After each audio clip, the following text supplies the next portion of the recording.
Mercy Row. If you gotta use the bathroom, no, you cannot. You gotta start handing out diapers, man. Well, that's what I'm saying. Everybody, and you gotta use the bathroom. Go now. So see. Yeah, you gotta figure that out. You gotta map it out, son. One thing we need to add to that is, if don't post where you at right now. Yeah. We don't need nobody coming in the shop. There's 3 outside. You're gonna get somebody killed. Don't do it. And there's guns inside. Yeah, there it is. See? GRAFH. What's up, B? Oh, geez. You're right. Well, is it true he was your first feature? Thank you, champ. Oh, yeah. Yes. I don't know how you What's do up? I thought it was Uncle Murder. Glass cleaner. It was between him, Uncle Murder, and Kiss. Talk to me about that. I don't remember the exact time. I used to get too lit back then. But it was like the same month. Wow. The same month kind of vibe. I remember that. You heard, man. Yeah, you heard me. Brooklyn. Facts. Pink houses. That's lit. Where we shot that video at? Pink houses? We did with the whole. Where was that? I was Queens, right? Yeah. Of my hood? Gotta be clean. Had to be my hood then. I don't remember. Chaz was there, right? Had to be. Yeah, Had to be. Yeah, had to be the time. Chaz was there? I don't remember that. I don't remember either. That's crazy. I remember we had a booty meat in there and a rack. Black Hen used to have like 100, like. Yeah, it's a fact. That's a fact. Yeah. Chaz is like a f***ing organization in the middle of the hood. Big office full of grown niggas about we ain't doing nothing negative. Nah. Yeah, it just look like Black Panthers up there. You couldn't even hear that and keep a straight face. Chaz was so militant with bro. Like, oh, you come on, you know I know. I said I know him since I was young, but when I grew up and started watching how he moved, I'm like, yo, move like a real, like it's like a TV show. He get up and move, fall the position. Like you gotta watch it. Like, what's going on? That's amazing. Real Black Panther. He just start talking to you in his low voice. Word. No matter how loud it is, he gonna tell that same shit. You gonna hear that shit. Just like cut through everything. That's a fact. I just remember how y'all used to intimidate industry people coming around with that army. Oh man. Chaz wasn't even like that though. They didn't know that. They didn't know Chaz that. was just, you would just hear all the stories. When he speaks to you, he'll speak to you so humble, you'd be like, I you had the stories them up. Exactly. You had to get past the story. You ever hear that expression, my reputation precedes me? Yeah. His always did. And it wasn't always to his benefit. Yeah. I sat in the room, but me and him was super cool. So when I met Chaz for the first time, he was like, oh, what up? He's like an uncle that you just keep hearing about. But I remember people. You automatically think he's a grind when you meet him. You be like, yo, there's so much man. Yeah. But when you meet him, you be like, yo, this is cool. Like me. He got a serious demeanor. You be punching, man. You see what I'm saying? He got you on tape.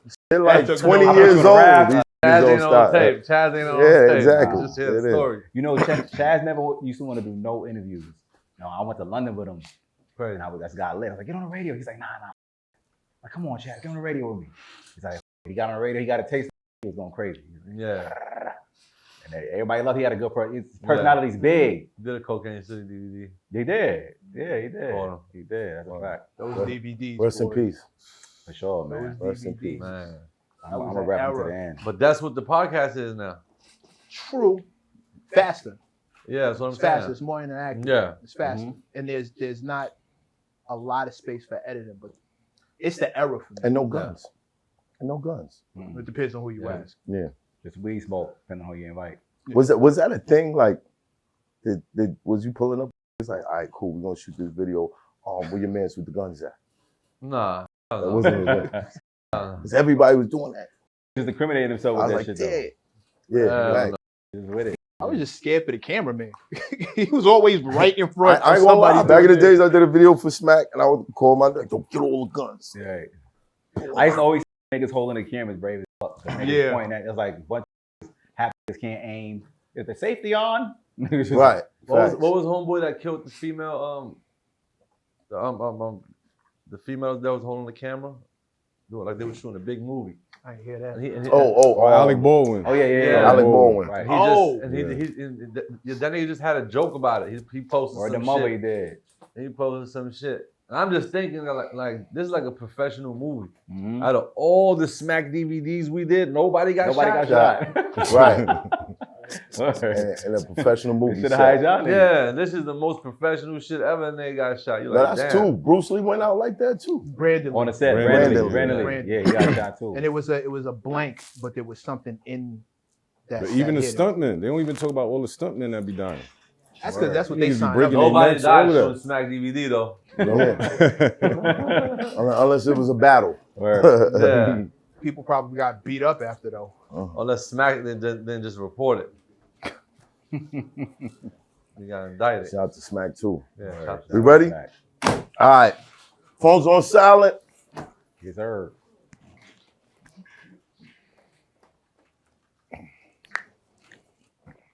You got an intro. I can tell. It's gonna be epic. Nah, you just fucked it up. Nah, I felt the pressure. And I ain't even gonna try. I'm just gonna be like, yo, we starting. Mec, what up, man? How you doing? Shit. All right, we back. My expert opinion, the greatest show in the world. Shout out to all the subscribers. I know you feel the same way. Hit that like, hit that share. Let everybody know you in here. Don't cost you no paper unless you's a mother hater. Good times, good times. I want to say shout out to You Know the Vibes magazine, viral magazine, the biggest magazine in the jails. You know what I'm saying? Did this edition with them. You got people just locked down. Make sure you order this for them. Send it to them. You got me on one side. Shout out to my man Albie Al. He on the other side. It's lit, man. It's lit. Champ, I be talking about all types of shit. All types of shit. I shouldn't have smoked before we did the interview. Therapy session, you know? I was telling this nigga about fucking my grandmother killing goats in Barbados and all that. Hey, but you want to know about it? Read about the shit. I got you know the what exclusive. Viral magazine that's out there. Shout out to Monster Energy. I got my man Jay in the building. Jay, what up? Hey. We here. I need a check.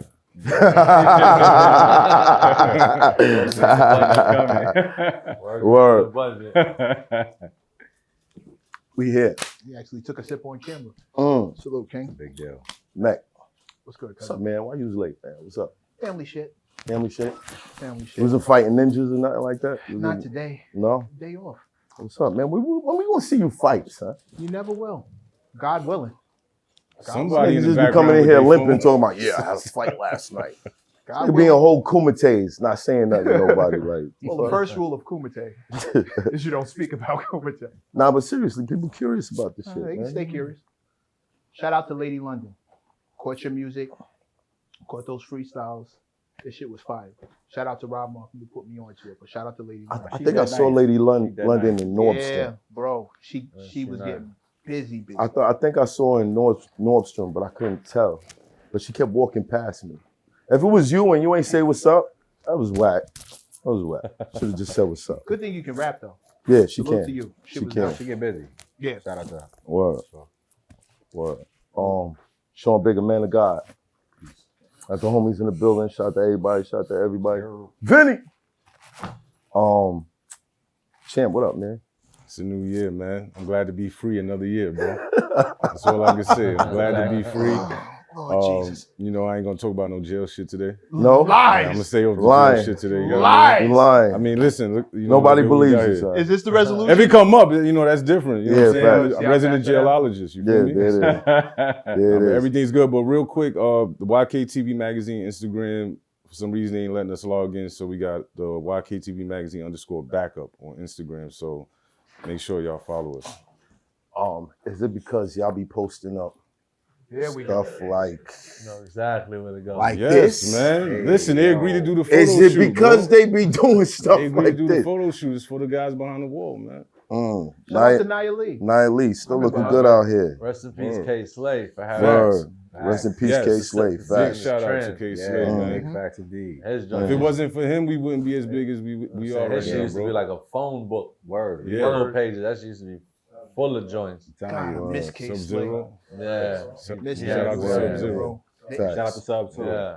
K Slade just took it to another level though. He really. Yeah. And this how you he know really had Slade it, wasn't son. a hater though, right? Slade let us advertise in his magazine when we crazy. first That's started. deep. That never happened. But Like, Slade's a real not one, thinking though. about competition, none of that. Just like, go ahead, do your thing. Yeah. You know what I'm Never saying happened. it got us all across the country. Hell yeah. Shout out to K Slade and his family. Rest in peace. Indeed, indeed. Lost the real one. Hell yeah. I gotta say, we got a Bronx legend in the building. And This man has accomplished things that no one has ever accomplished before. Facts. Mad love to love, appreciate it. but he survived the bad boy deal. He survived a relationship with a Kardashian. Still sane. Salute you with both hands. When he walks through the projects, the buildings move out of the way. It's incredible. He's a Bronx legend. We got French Montana in the Appreciate it. Yo, how'd you do that? By the way, how'd you do it? Either one. Either one. You know, Word. it's one of them things when you just, when you just hear all the stories about somebody, but you just, you choose your experience with them. Right. It's kind of how I go through life. You know what I'm saying? I might hear a million things about anybody. I might hear a million things about you. Right. But I just judge my relationship with you by dealing with you instead of hearing what everybody else is saying about you. Right. When I dealt with Puff and I checked my paperwork. You know what I'm saying? Ain't nobody gonna jerk me if everything is right with the paperwork. Right. You know what I'm saying? So I just deal with people. I'm never somebody to, but those things do help when you're hearing about somebody. Sometimes you be like, okay, now I know I got to double check. You know what I mean? Yeah. No, definitely, man. But shout out to Love. He had a great New Year's. He was out there. Yeah, it was just out there in St. Bart's. Yup. Yup. Shout out to Word. Quavo. Shout out to everybody that was out there. That's lit. Wow. Hell yeah. That's crazy. I saw you guys on the boat Yeah. going to the boat. Yeah. Yeah. Them yachts like $1 million a week. Yeah. $1 million a week. Damn. Yeah, like 300, Shit. 350 foot joint, like $1 million a week. That's crazy. Yeah, I was walking out there dolo. Like, I think it was the first time in like 10, 15 years I went, like I got off the boat and just walked like the whole island dolo. That was What did that feel like? Bumped into Fab in the way. I grabbed Fab, took him to the beach with me. Yeah. You know what I'm saying? We had posted Fab, had the full Brooklyn suit on. Yeah. Oh, that's fire. Yeah, you gotta add him for that. That's Yeah. fire. You gotta add him for that. Nigga, yeah, shout out to Fab. Man, it just felt good. Yeah.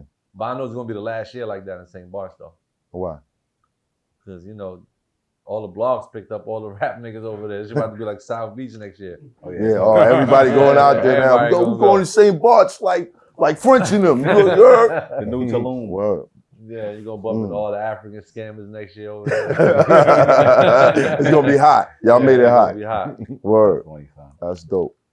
All right, before okay, Puff Deal, before Puff and the Kardashians, Mhm. you was doing DVDs. Yeah. How did that start? And the DVD started because when I was first coming up, it was like it was a certain way you had to go to get in the game. Rest in peace, K Slade. You had Pat Poose, Envy had Paul Kane, Mm-hmm. Clue had Fab, Uncle Murder was with DJ Green Lantern. You had to be with a DJ to get in the game. Right. I'm saying there was no way unless you was on the tapes or whatever it is. Right. Then I'm like, yo, like I'm not gonna sign to a DJ just get my record played. You know what I'm saying? Especially just on a little slap. So me and my man Cans, we were just watching Smack DVD. Shout out to Smack. Yeah, and I remember at the time we knew Pee Wee Kirkland, we knew a couple cats around. We were just like, yo, why don't we just come out with our own joint? We just start throwing myself in there and then we just went and grabbed Pee Wee. I remember we grabbed Bingham Smurf at the time because he was going through it. Yeah, and just grabbed a bunch of rap niggas that we knew. Right. And we dropped the first volume. But I remember like we was trying to get on like Come Up and a bunch of DVDs. Everybody was trying to charge us. So How much? You I remember? don't remember. But I know it was a bag, probably like 5,000 at the time. 5,000. 5,000, 10,000 to get a slot at the end of the DVD. Right. You know what I'm saying? I know that because that's how much we was charging a lot of cats to get on when it was coming up. So we was like, why would I pay somebody when we come up with our own joint, promote ourselves, and get paid off our own joint? So that's kind of like how we had one up from the beginning. So it was always the intention to rap. Yeah. We just didn't know how to get into the rap game. Was that the first thing that you did? The DVD? Yeah, that was the first thing. Smart. Wait, hold on. Nah, son. I might need to add one more thing to the list. Are you the most successful battle rapper? Yeah, we was battling. Yeah, we was battling back then. But it was all during the same era. Right. Yeah, it was all during the same era. But you wasn't doing the DVD before you did Fight Club. We did a couple battles before we did the DVD. There we go. How did that go? Nah, it was good. I mean, you had to. Right.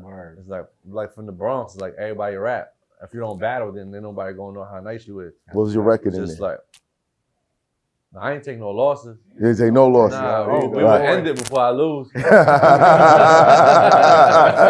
you go. We would end it before I lose. Hell yeah. You guys International P and Fight Club. We went up there. It looked funny. We just ended. Just like, wow. Yeah. What was you? Then me and Mook was supposed to battle. Right. Then, just us, screaming on each other in Harlem, then the Bronx, and, then it just never ended up happening. You know how Mook is. Yeah. I won 100,000. Like, yo, bro, we got $5 grand right now. What we doing? Right. Yeah. Yeah, we put 20,000 in Fight Club. That's crazy. Yeah, Fight Club. Fight Club alone used to be crazy. Hell yeah. Going up there. Yeah, was P had it nuts. shaking. So we went through all the steps, basically. Right. Every step, every level, The A&Rs. Yeah, every level you can go through as an artist. If you went through and made it, we probably went through more to get to where we at. You know what I'm saying? So we went through from the battling, from the DVDs, from hand-to-hand CDs, from the mixtapes, from everything. GRAFH, no? Yeah, went through every level. Go to your hood dolo with you and a million niggas behind you, and I'm just like me and one more person. Like, yo, bro, just shoot. He was really pulling up too. Let's just do it. Let's pulling up. A couple of times we ended up getting to shootouts, shooting shit, all type of shit. Over what? Just niggas beefing. We caught in the wrong hood, and it was wild. Yeah, it was wild. Wow. So I'm glad you added in the fact that you didn't skip any steps. There's Yeah. a lot of people who look at you now and just think this is what you went, got a deal. If they don't know the history, they don't know all the little things you had to go through to be where you are now. Yeah. And it just looks like you're overnight success. Yeah. They don't know about the grimy shit, the fist fights, shootouts, knives, people getting cut. Hell yeah. You being in the mix of so many, he wasn't kidding. Your reputation for being Teflon is like second to none. You walked out of a lot of shit. A lot of shit. I know we're gonna go through the story, but I just wanted to say that. Like, I mean, it was nuts. Got a documentary coming out this year. Good. We just got accepted to Tribeca. Nice. Yeah, executive produced by Congratulations on that. Nice. That's fire. You should do the ABFF and Sundance too. Yeah, we're gonna try. Wow. But we got got the whole shit. Me coming from Africa first. That was the first hurdle. Then we got here. Then everything started. Just like I had to escape through two jungles. You know what I'm saying, to get where we at. So that's crazy. Well, let's take it. Because like you said, a lot of people don't know it. Yeah. But I was there, so I know. Yeah. I'm like, nah, son, this bitch. He was in Africa? Real. You see me? I'm just saying, but his rap story, like people don't really know anything. Yeah. What was that like? I mean, just being a young immigrant, man, just coming, not having the same resources like somebody would have that was born here. That's taking everything for granted, and you're just looking at somebody like, yo, you can really go out there and get a job. You can really go out there and support your family, or you can really get a scholarship and go to college and play ball, do whatever. You come from another country, you can't do none of that. How old were you when you got here? Like 13. I didn't even know English. Your parents was here already? Nah, we all came together. Me and my moms, my pops, and my two little brothers. That's real. Then after a couple of years, my pops was just trying to do one business after another. He couldn't handle it, so he had to go back. And he was telling my mother, yo, let's go back. She was like, I ain't going back. my kids ain't going to school in Africa. Ain't nothing coming out of there. Mm. She just stayed. She just sacrificed. Like, yo, got on welfare. I was working with the this chicken spot in the Bronx. And, you know, I used to go check on her. You know what I'm saying? But when I was trying to go to college to play ball, there was like, you know, you don't got no, you know, niggas nice in ball too. Like, yo, playing for Gauchos, playing for Riverside. Rest in peace, Coach Neal. What? Yeah. Then Yo, we got a ball in the back. Just a second.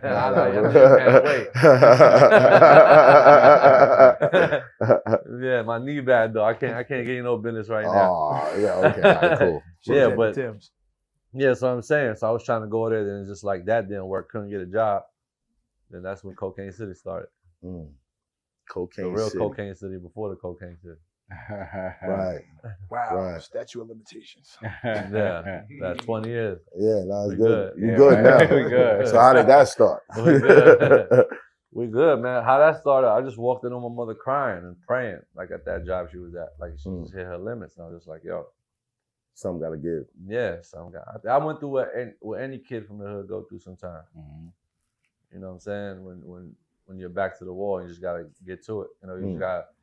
We all gotta sacrifice one time in our life. You know, we all go through it. Some of us make it. Some of us, you know, some of us gotta go through the hardship. But that's a fact. Yeah, but you didn't even know how to speak English. nah. I'm still not past that. Then I picked the hardest motherfucking job was rap. Word. That didn't make no You sense. niggas got no excuse. You niggas got no excuse.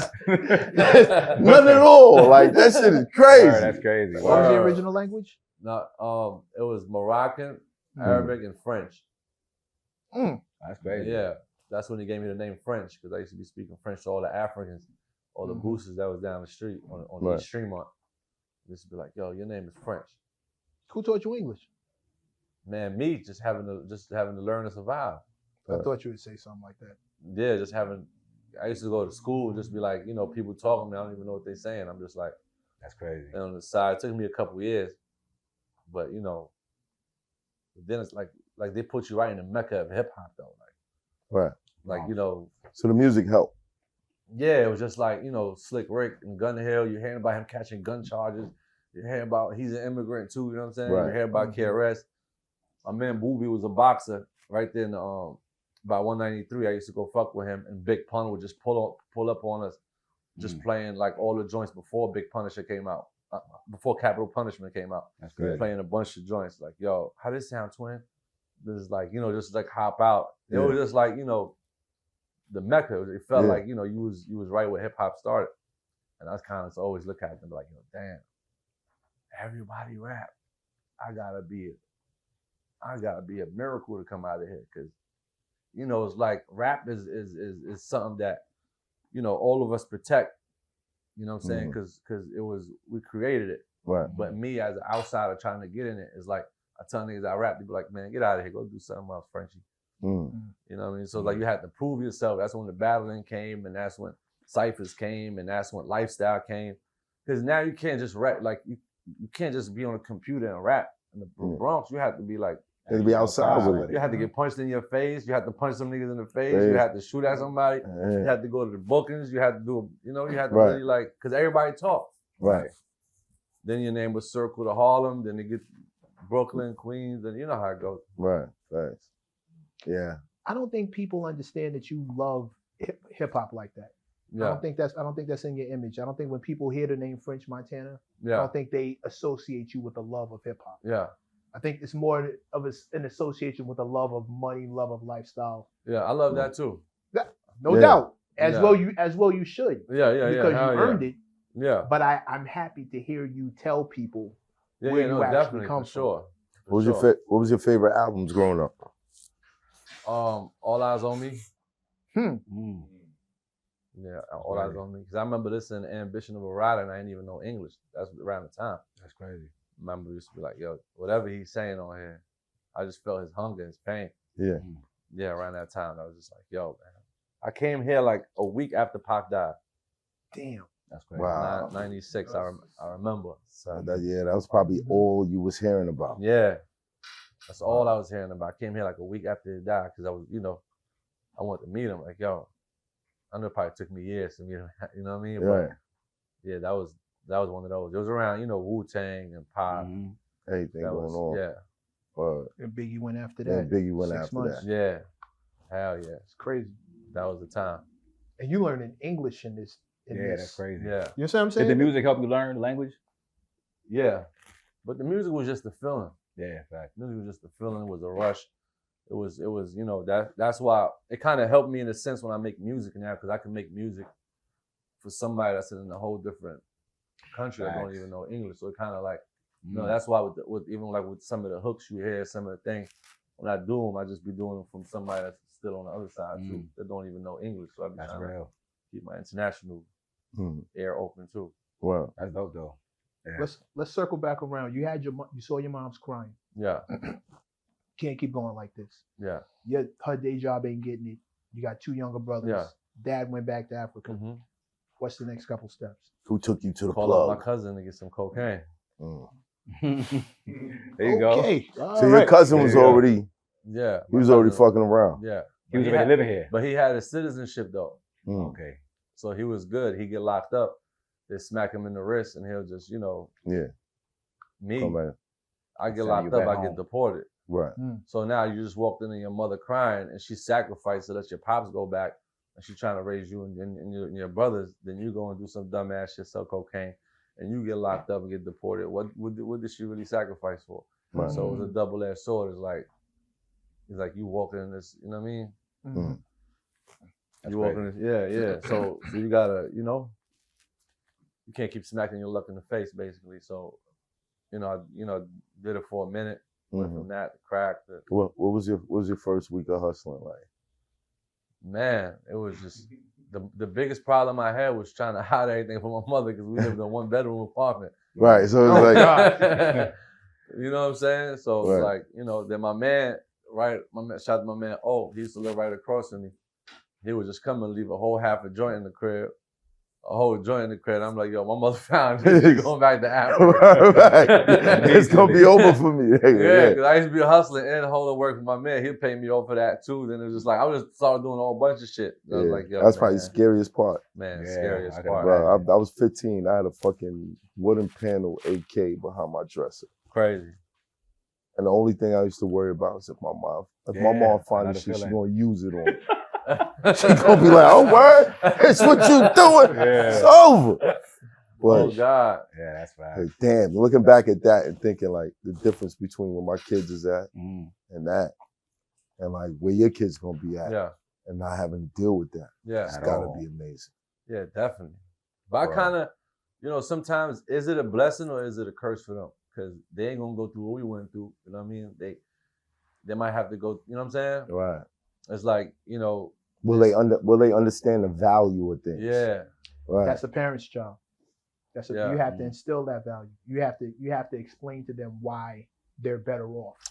Kids, you're gonna have to sell drugs for like 1 week. Like 1 week. You just gonna have to hit the corner, handle your business. So you gonna understand life better. You know what I mean? They can understand though. I keep my kids away from that shit. They in the hood, but they not of it. Yeah. And they understand why they shouldn't be.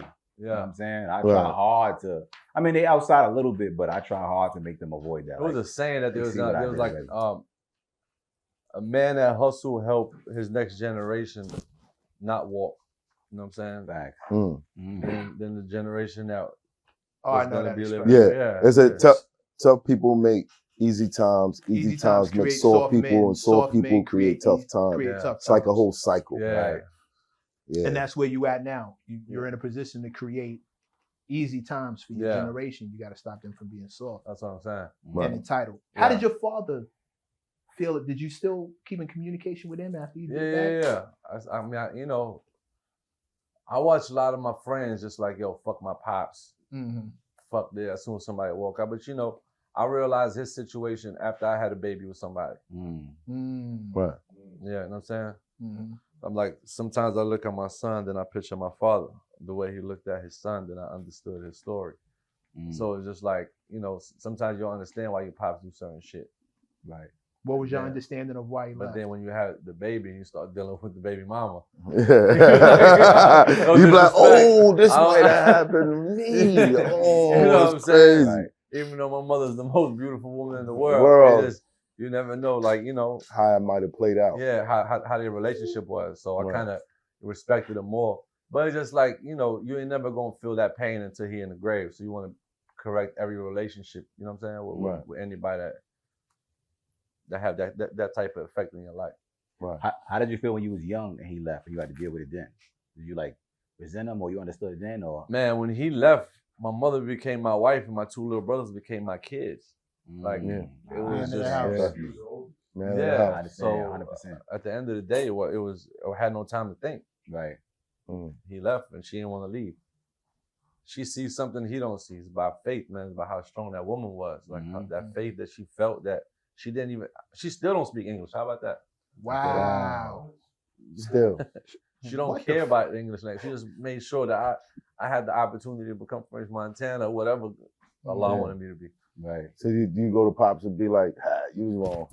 Nah, I went back and gave him money and helped him out. All right. Did you bring him here? Or you let him stay there? Nah, he don't want to come here. Still? Yeah, he's just like, he good over there. My whole family's in Africa. Yeah. He don't want to visit nothing? Everybody in the motherland, man. Everybody, they cool. How often do you go back out there? Every other year. But I wasn't able to go back for 20 years when I came here. How come? No green card shit, right? So when I came, I got detached from my uncles, my aunts, everybody. I didn't get to see them. My mother didn't get to see them for like 25 years. Wow. Green card shit. That's what I'm saying. Papers, yeah, right? Sacrificing for your dreams, man. That shit come with. It comes with a charge. Yeah, you know. But then now I'm able to change generations to come with my family. That would have never happened after. No, nothing come out of there. That's crazy. All right, we let's go back to your first week of hustling. Yeah. What was that like? Man, when you go buy a pair of sneakers and buy clothes and just, man, ain't no feeling, ain't no feeling like that. Yeah, like, we probably copped one of these back then. Fact. Get the Pele. Probably copped one of these. Or the AV. Same fit, probably. Word. But just 4 sizes bigger. Four sizes, niggas had the choice down here. Or probably the same size, he was little. Word. Exactly. Word. Yo, did you get caught by the niggas who was like, yo, just give me a sample? Hell yeah. Some niggas still owe me money back there. That's crazy. Hell yeah. Some niggas still owe me money. At first, we used to be in front of the building. My man Eric and Sean used to sell mad crack in front of the building. We was right in front of the post office. So camera, I don't know how niggas did all these years. I thought niggas was telling. I didn't know what was going on. It was cameras looking at the building the whole time. Right. Niggas doing it hand in hand all day long. That's crazy. 48-24. And I'm right there in the building. I'm like, all right, I'm gonna get some cocaine. I'm gonna bag it up. I'm gonna get a beeper. I'm gonna serve everybody on the block. Now that's how I started. I was like, yo, Miss Irma Sniffco, Sniffco. All right, cool. Here's my number. Then I just, they plugged me with everybody that do coke, and I'm like, all right. Then I just started like that. I'm like, all right, let's do like that for a minute. That was the safest way for me to start. Right. Then after that, go from one thing to another, to another. And then you took that bread. Well, you moved on to Cocaine City. Yeah. Did you invest one money to? No, we don't need to. we got far enough. But one thing after another. With any game you get in, you always want to graduate until you run into a situation where you smack your luck in the face again. Then it's just like, okay, cool. Allah made me pass through this test right here. Right. Let me see. I mean, it got to the point that I had to turn to Cocaine City. Just to answer that question, it got to a point where just like, all right, anything after this, I'm done. What was the turning point? Something happened. Yeah. Something happened. I bet. It was something happened, and we didn't pay the niggas that gave us the work. So it was two things that happened. Dang. That's a fact. And the nigga owned the restaurant on my block. So that's how reckless we was. The nigga owned the restaurant on my block, so I had to see the nigga. The first time we told him the police took it. The second time he was like, all right. Yeah. Words like that? All right. Let you slide the first time, second time. Nah, son. Wolf story. Did you know what drugs was when it first started out? Nah. Yeah. How did it feel when you realized what you was dealing in? I felt like I was, I was surviving. I was trying to get it by any means necessary, and I feel like all my peers at the time was trying to do the same thing. We had nobody there to tell us. Nobody graduated from those situations to tell us. Right. Everybody was trying to graduate, and we was all trying to get a A grade on the block. That was all we knew. At what point did you realize like what world that actually was? I didn't realize until after. When I got to a situation where I could look back and be like, oh damn, we was really doing that. Mm-hmm. Yeah. So you never like saw a pregnant girl, because like some guys might have seen a pregnant female come to buy drugs and then might have looked. I don't think I seen nothing like that. Yeah. No. I don't think I seen it, because if I seen that, I would, I would be against that. If I seen it on the block, I ain't seen that. I seen my man mom's cop, but he the one serving her. Jeez. Yeah. Did you have regret once you realized? Yeah, man. Ain't none of us perfect. You know what I'm saying? Once we got to get to a certain level, but you get to a certain level and you're like, man, that's all we had to survive. That's a fact. Yeah. It's survival mode. It's survival mode shit. Yeah. What you gonna do? You been slid through bars when we did and shit happened. You came through the studio and things, Yeah, that's what I'm saying. Word. So. I know I didn't serve nobody that, like that, or all of us. Yeah. We realized the effect that the game have overall though. Once we step in that world, you might have not personally served someone, but you realize if you dabbled in that world, if you sold weight or something, who did that or get to what child did that affect? And I asked you that question because most children don't know what they're getting into when they get into that. You know what I'm saying? They looking for opportunity to better themselves. They looking for opportunity to make money. But at some point, it's a rude awakening and something smacks you and you realize, oh shit, I'm in the dark, I'm in hell. And that's why I wanted to see at what point did you realize that, and then did you see the exit? Because sometimes once you realize that same kid that might have entered into that world to make some money for survival, once he realized, all right, I'm in the dark, sometimes you don't know the exit. Sometimes you turn around to look for the exit and you can't find it. Yeah. That's what I'm saying. Yeah, we went through that. Yeah. No, I'm just talking on real time, real experience. Yeah, that was, and I remember I started fucking with weight and I started fucking with weed. And I remember we got caught with like 10, 20 pounds in the Bronx, right there on Webster. And I had my man with me. And, they pulled us over. I had copped the Range Rover, the 06. And it was just like 05. And like, I'm thinking, the back seats is stash box because you could pull the back seats up. Right. So I put all the weed under the back seats, right? Right. Closed them. Police pulled me over. That's the first thing they opened, right? Damn. It's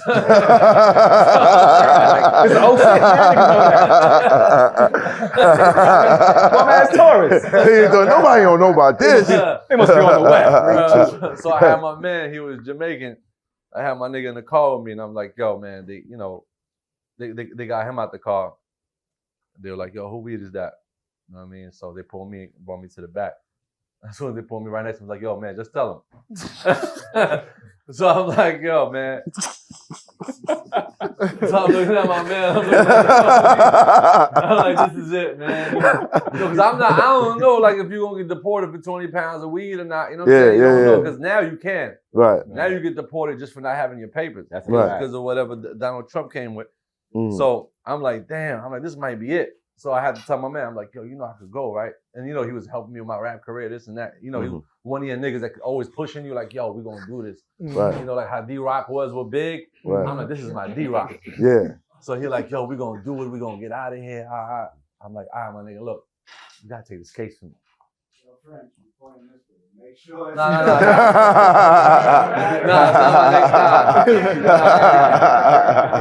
Kai. You gotta take this case from me.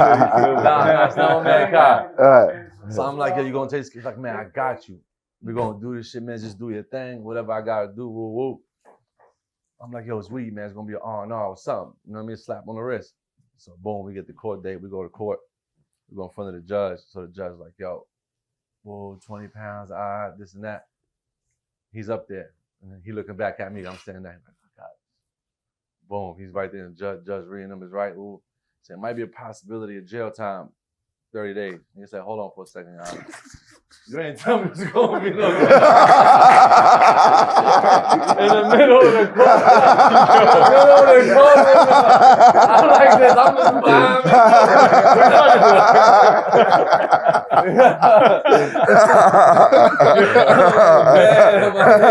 He was like, hold on, I'm talking to him outside. I went with the lawyer outside talking to him. Yo, my nigga, you ain't tell me it was no jail time. I said, he said 30 days. Word. Right. Like, nah, you know, I can't do that. I got my mother, my little sister. Oh. I'm like, this ain't no D-Rock and Biggie Small story. Yo, that's crazy. So no wonder you didn't want nobody to think it was you.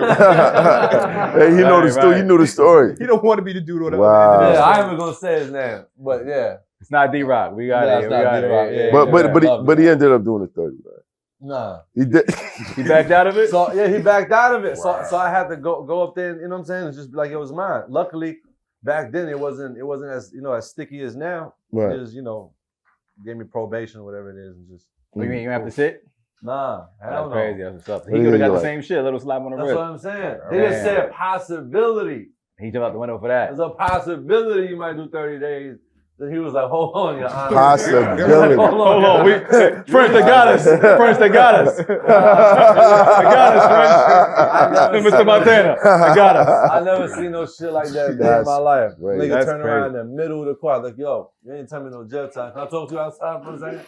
That's wild. That was crazy. Could you That's imagine crazy. if he'd have stuck it out? Can you imagine Yeah, what his life would be like? He'd have been in the room right now. That's what I'm saying. Yeah. All you had to do was take 30 days. That's what I'm saying. How many years ago was this?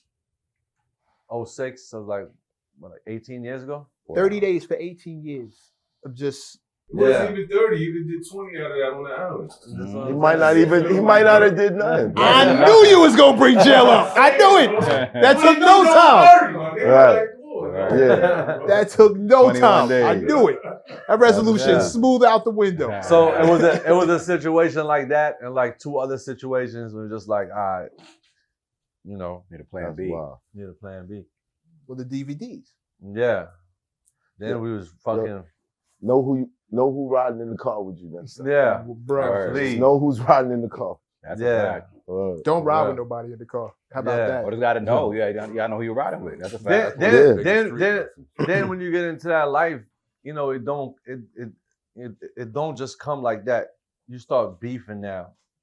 Right. Then you start riding around with your strap every day. Right. Vest on, strap. After I got shot, started riding around my vest on my strap That's a whole 7. for every day for years. You know what I'm saying? To the point where it's just like, you know, but I had to be 10 steps ahead of the police before they even, you know what I'm saying, figure it out. Right. Instead of you putting the ham in the stash box, I was putting it in the hood of the car. I would tie that shit around the battery and I would close the hood. Every time I got pulled over, they'll search the back, they'll search inside the car. I never seen police open the hood of the car. So I used to have that shit in the hood of the car for about 2-3 years. Right. You know what I'm saying? Until one day a situation happened. I was like, you know what? I'm not even going around. I'm just having. Somebody carried or something. Yeah. How'd you get shot? Just wrong place at the wrong time, around the wrong people. Did you know him? Did. That's how it always happened. You know what I'm saying? Right. And on that, your enemy never changes. It's always your friend. Yeah, that's a fact. Trust your enemies. Trust them niggas. Yeah. Yeah. They're consistent. They're consistent, yeah. You know what I mean? Appreciate you, my enemies. Fact. Should be crazy. Threat is always from the inside. But I like the fact that you like to me, you're like a hood hero because you figured it out and made it out. Yeah. You know what I'm saying? Like, Right. everybody don't make it out. Mm-hmm. I know my turning point, my son found a half a joint under the bed. I'm like, I got to change life quick. Yeah. I'm like, what you doing looking right here? I was there for like 20 minutes. Yeah. And I came back to do bust a move and I didn't see it. So my heart fell out of my chest. Yeah. Like, oh shit, this shit is gone. He's like, no, Dad, I moved it for you. I'm like, move what? Move why? See, I had to change everything after that. You said I moved it for you? I moved it for you. You picked it up. I was like, you touched that? What do you See, I broke my heart. I was like, nah, I moved out. And that didn't help either. You said you moved out? I moved out. I stayed with grandma, and I wanted to go do my thing. That ain't, you know what I mean? Yeah. Kids, they gonna miss. It made me change everything. I was like, nah, I'm I had to do that too, and move with a joint. How did your parents feel about you hanging with American kids? But I used to use my mother to keep work for my cousin. I used to be like, yo, my mother found that, man. You know, she flushed it. She flushed it. You was hustling everybody. These Africans, man, you gotta keep on these. That's crazy. Like, yo, she was crying, man. Look, don't even ask her because I told her it wasn't from you. You're my cousin. You ain't supposed to be giving me this shit. You know what I'm saying? So you don't even ask her. He gonna see this episode and be sick. Win-win. He gonna see this episode and be sick. Like, I did that twice and it was over for that. Oh yeah. Yeah. So wait, you're the one that came up with the plan. Yeah. To tell a plug. Yeah. Oh, they took it. Yeah, police took it, man. Confiscated, took Did my she laces, ever really find took everything. work? So My mother? Yeah. Nah, she was close, but That's crazy. Yeah. My mom found my Yours shit too. found? How did that feel? Like shit. Yeah, I felt terrible. Felt like the worst shit. Yeah. Right? But like he said, like you feel like you had no choice at that time. You have a choice, but you don't feel like it. You could find a job, I guess. But the way my mom was, it didn't feel like it. Not to be a rapper. She ain't looking at you like that. Yeah. But when you give her money, though, take care of groceries. Everybody's quiet when you do that, though. You know what I mean? That's the funny part. Nobody will co-sign it, but they quiet with their cash in their hand. Nah.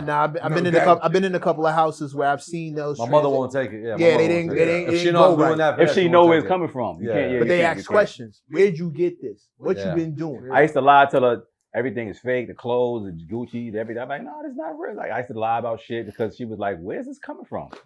I'm young, I'm in high school and shit. And going to college. The game manipulating our moms. Because I wanted to take care of her though, not because I wanted to be outside going crazy. You see your mom struggling, you can't take it as a youngin'. You know what I'm saying? Yeah. Right. That's the worst feeling. It's the worst feeling, man. So Cocaine City starts. Was rappers fronting in the beginning, or was it? I know some of these guys already. The Cocaine City DVDs, man.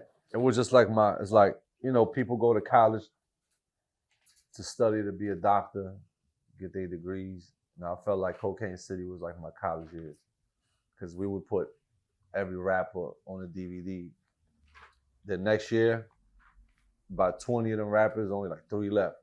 Then the year after, about 20 rappers, only 3 left. So you get to watch everyone. Yeah. The mistakes he made. Was he fronting? Was he doing this? Was he doing that? Was he doing that? So it's like everybody wiped themselves out and you just watching. You know what I'm saying? Yeah. Then with us, we was getting the real of the real. Then we was going to get the rappers. So you get to see Chaz, you get to see Pee Wee Kirkland, you know, all of them, you know, Boy George. Right. Then you go get the rappers. So you get to show the artists, look, you can be him, keep fronting until you end up locked up, giving me an interview behind bars. You know what I'm saying? You can be him. Right. So basically, you know, I learned. That was my. Who was on the first cover? Pee Wee Kirkland. Yeah. Wow. Y'all got hot off the first one, right? Because y'all got hot kind of quick. Yeah. I remember that shit. Y'all niggas got sizzling quick. It was like Smack, y'all, and Cut Master C shit. Because you wasn't getting no real cats sitting down and talking to you 2 hours about some real shit. You wasn't getting AZ sitting down and telling you exactly what happened, what the real Pain and Full was like. Right. The real story that they don't show you in the movie. Fact. Like, yo, that shit wasn't factual right there. That's not how it happened between Paul and Rich. So you just, every real nigga in their house like this. Stop. Yeah. Yeah, you know what I'm saying? Then you get the real shit. So that's why it was just like, it was like a niche. Then we was building a momentum. Right. People would wait. Yeah. So I gotta see what y'all this niggas nigga had it. about. Y'all caught it way fast. I remember that shit. Right. Like Smack DVD had the battles at the end. Yeah. So everybody would wait. You know what I'm see the saying? You see battles. everybody starting. Smack wasn't really starting no beef on his shit, like, you know? Right. At the end of it, just like the come up. It was just like, yo, everybody, but then the battles just be like, oh shit. Right. Lux going at it, Mook going at it. And not for nothing, Math that going at DVD money was like better than crack money. You know what's funny? I was about to ask, did you bootleg your own shit? But our shit was bootleg to start with because we wasn't barcoded. Exactly. Right. Yeah, you press up 50,000, you press up 10,000, 20,000, you sell What them you all want? $5. That's 250,000. You do that 3 times a year, 4 times a year, you made $1 million. Mm-hmm. And out of town. And you we just finished selling them promoting for 20. yourself. Facts. Right. So you're not paying to promote yourself and be in debt. Mm. You promote yourself and make money. That's crazy. So Cocaine City came based off all of the hardships you were doing, trying to get into the entertainment business, right? Exactly. All right. Just took that and turned it into a hustle. Well, after the first year, how much would you say you made off of those DVDs? I pay my taxes, man. I don't need them to go back that many Right, years. right. Be like, wait a minute. How much he made that year? But look, we made more money than a lot of rappers was making. You know what I'm saying? Right. But it wasn't about the money we was building. Just like me, you know what I'm saying? It doesn't matter how much money. Somebody can give me $100 million right now. It's not about the $100 million you give me. It's about what I am as a machine. Like, you know what I'm saying? How much my face worth. Right. You know what I mean? Like, I know I could probably make that 100 million to $1 billion. So Right. that's what Cocaine City was. We was building infrastructure. Mm-hmm. We was building a foundation that was gonna last. Like, you know? Right. So that was the whole plan. And like, we was like, we're gonna make this money this year, but I know for the next 10 years, Cocaine City was gonna be a stamp. We turned it to clothes, we turned it to Coke Boys, we turned it to Coke Wave. It just branched out to different things. Different things. But that was the foundation. It was as raw as it can get. Right. It wasn't Never nothing raw. stop rapping. Never stop rapping. It was nothing. I know so many people who would have stopped rapping. Seeing that kind of money, you win all the parties, Yeah. you got all the girls, you're driving all the But I cars. did it. You're already a rapper. But it goes back to what you're saying. Nobody know how much love I got for the music. That's what I'm saying. It's all about the music, how much love you got for it. I go to the music and I'm trying to get away from the music. See, I It just don't had to make sense financially for you. Yeah, You but- just want to be rapping and bumping into walls. You need to make money doing what you were doing. Yeah, but I'm a hustler. I knew I was gonna make the money. Right. You know what I mean? I knew I was gonna make the money. I was gonna find ways off the music to make the money because you don't really get rich off the music. Right. That's it. That comes out. Yeah, like Puff got what two albums and haven't dropped music in so long. He's still top Still making 5 in money. the Forbes. Yeah, Right. I mean, it's just you know, it's just something that you could just the real money's in Dubai, is in, you know what I mean, is in the people that's gonna come to you and you know what I mean. Yeah. Pay you for the face. Right. Pause. Bro, Pause. Yeah, pause. That was crazy. I know people who, if I offered them what he made in a year for their rap career, if I said, I'll give you this, you can never rap again. Half of that. So many rappers Yeah. gone, out the picture. Like, forget it, done, I'm finished. Thank you, God. 250,000, 300, $500,000. You can never rap again. Here. If it was like that, if it was like that, you wouldn't even get to make it out the Bronx. Right. You really have to be a superhero to make it out the Bronx. And like as far as you rapping, it's impossible. It's impossible. Why you say that? You coming after Big Pun, dead in the middle of Little. Yeah. Facts. Niggas was like, yo, French what? Right. You know my hand.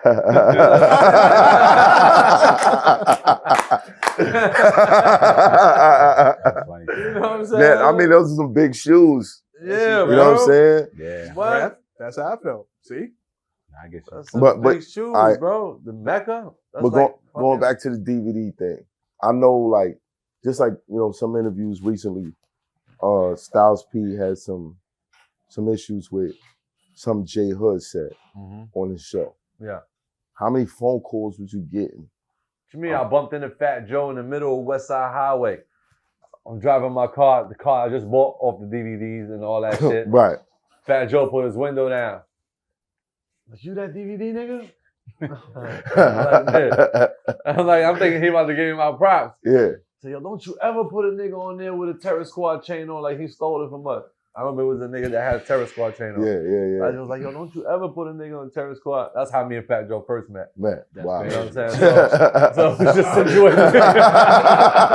That's crazy. Fast forward Wow. years later, he started fighting for me. Right. He was definitely part of, you know what I'm saying? Like niggas playing my music.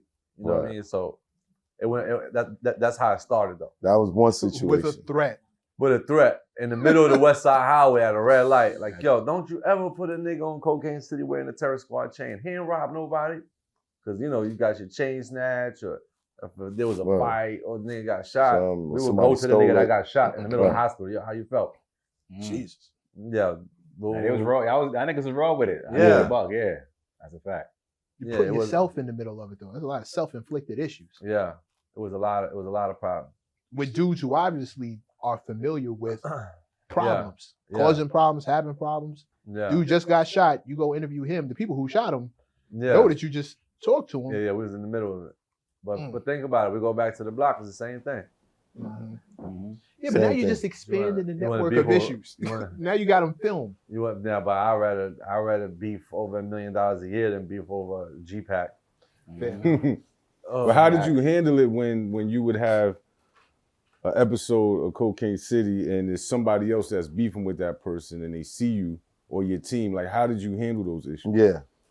First of all, I would just send my cameraman to go film the nigga that he's beefing with. Right after that, you got something to say about him? Say something about him? Then Tell both sides of the story. Yeah. Well, they teach you in journalism you need to be objective. You're not supposed to have a side. Yeah. Right. He said what he said. He said what he said. They said what they said. Now, what you doing? We was never standing with one person. We would just be like, yo. Caption both shits. Yeah, like, yo, speak your mind. The other person would hear it. It's just like, not speak your mind. They would speak their mind. It wasn't like, yo, we siding with this cat. Then you can't do that. Did you ever feel like you was instigating the issue? As I sip on this Monster Energy drink. Cheers, my good man. Threw the whole question off. No, but I know sometimes it was like, we got his side of the story. We're gonna go get his side of the story. The first story that you got, that guy's gonna be like, yo, why you go talk to this nigga? You know what I mean? Yeah, nah. I felt like, if whoever said that, we just like, fuck them. Like, it wasn't, you know what I'm saying? It wasn't that personal. Right. We were just going, whoever give us the story.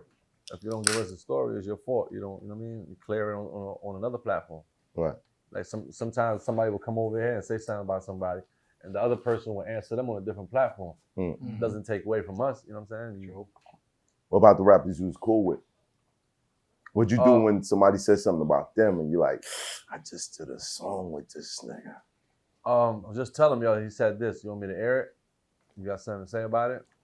I mean, once we got, you know what I'm saying, big at a certain level, we had, play by the rules. But in the beginning, we didn't give a fuck. Right.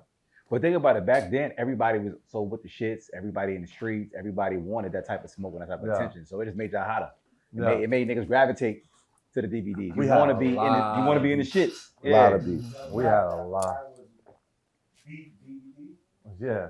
See? Right, nigga. Like that was the But beef temperature. DVD didn't have nobody standing behind the beef DVD. We had right, but you didn't see who was doing You don't know who the fuck owned who was doing the interviews. Right. No, you ain't know who owned it. Nobody knew. It didn't have a Smack.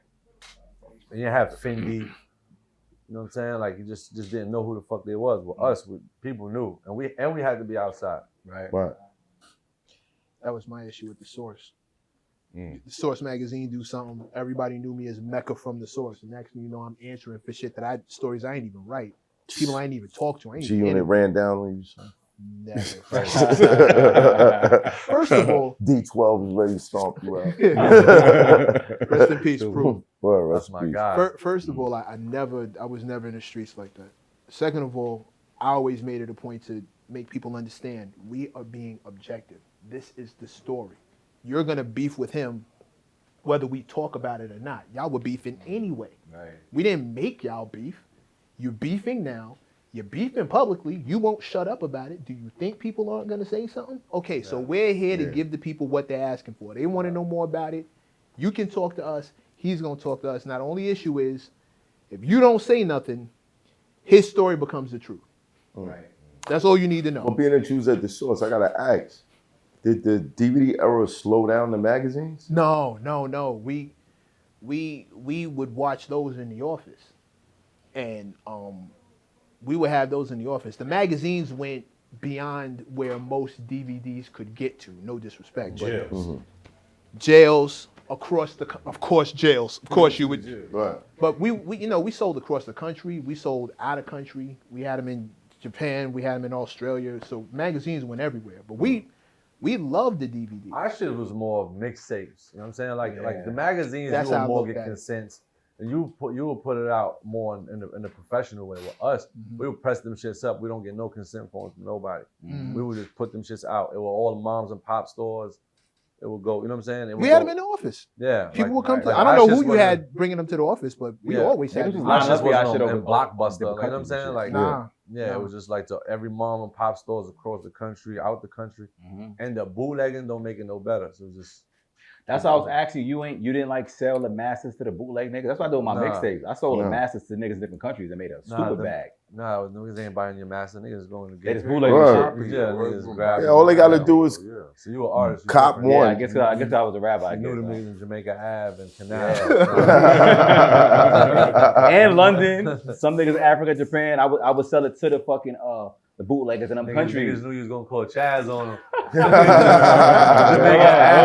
Nigga in Jamaica Ave ain't selling bootleg black hand nothing. No, keep it real. Did you bootleg other niggas shit? Never. Never. Hell no. How? What do you mean how? The same way they You bootleg sure? yours. You sure, man? Hell no. I don't want to state the obvious, but Nah. Cause you had to get it early. okay. By the time the shit is out, bootleggers beat you to it. Yeah, the But y'all was going state to state after a while. Yeah, hell yeah. So you ain't had no smacks in the driving trunk? to the stores and dropping it in the stores type shit, right? Nah, like you can't do that. Because they all know each other. Right. Because think about it. If you selling drugs Mm-hmm. and you got a block on it all across the country, you know what I'm saying? You want to call all the heavy hitters yourself. Like, yo, how much you need? How much you need? So you can know exactly. That's how we was with DVDs. Like, how much you need? How much you need? How much you need? Right. And you would deal with that direct. So if Smack DVD had Cocaine City DVD, one of the dealers would hit me up like, yo, bro, this nigga selling your work. You got the whole route. Right. So all of us dealt with them, especially the cats that was buying 1,000 boxes, you know what I'm saying? Shit like that. So it's like everybody. Y'all knew all the printing shops, all that and we shit. had a lot of respect for each other. Right. You know what I mean? We Smack, Fendi, it wasn't like no beef with none of us. Right. I miss that era. It was a dope ass time. I ain't gonna hold you. Yeah, era, bro. it was a lot of money in that shit. The whole thing. Even outside of the money. No, it was The culture shit. It Culture. was the culture I shit. miss that. I miss that so much. I ain't even gonna say that. It's true. It's true. Like, salute to the money. Everybody was making money, Yeah. but I loved what it brought with it. Facts. I Some loved of the us was making a authenticity. killing. You was buying more into artists.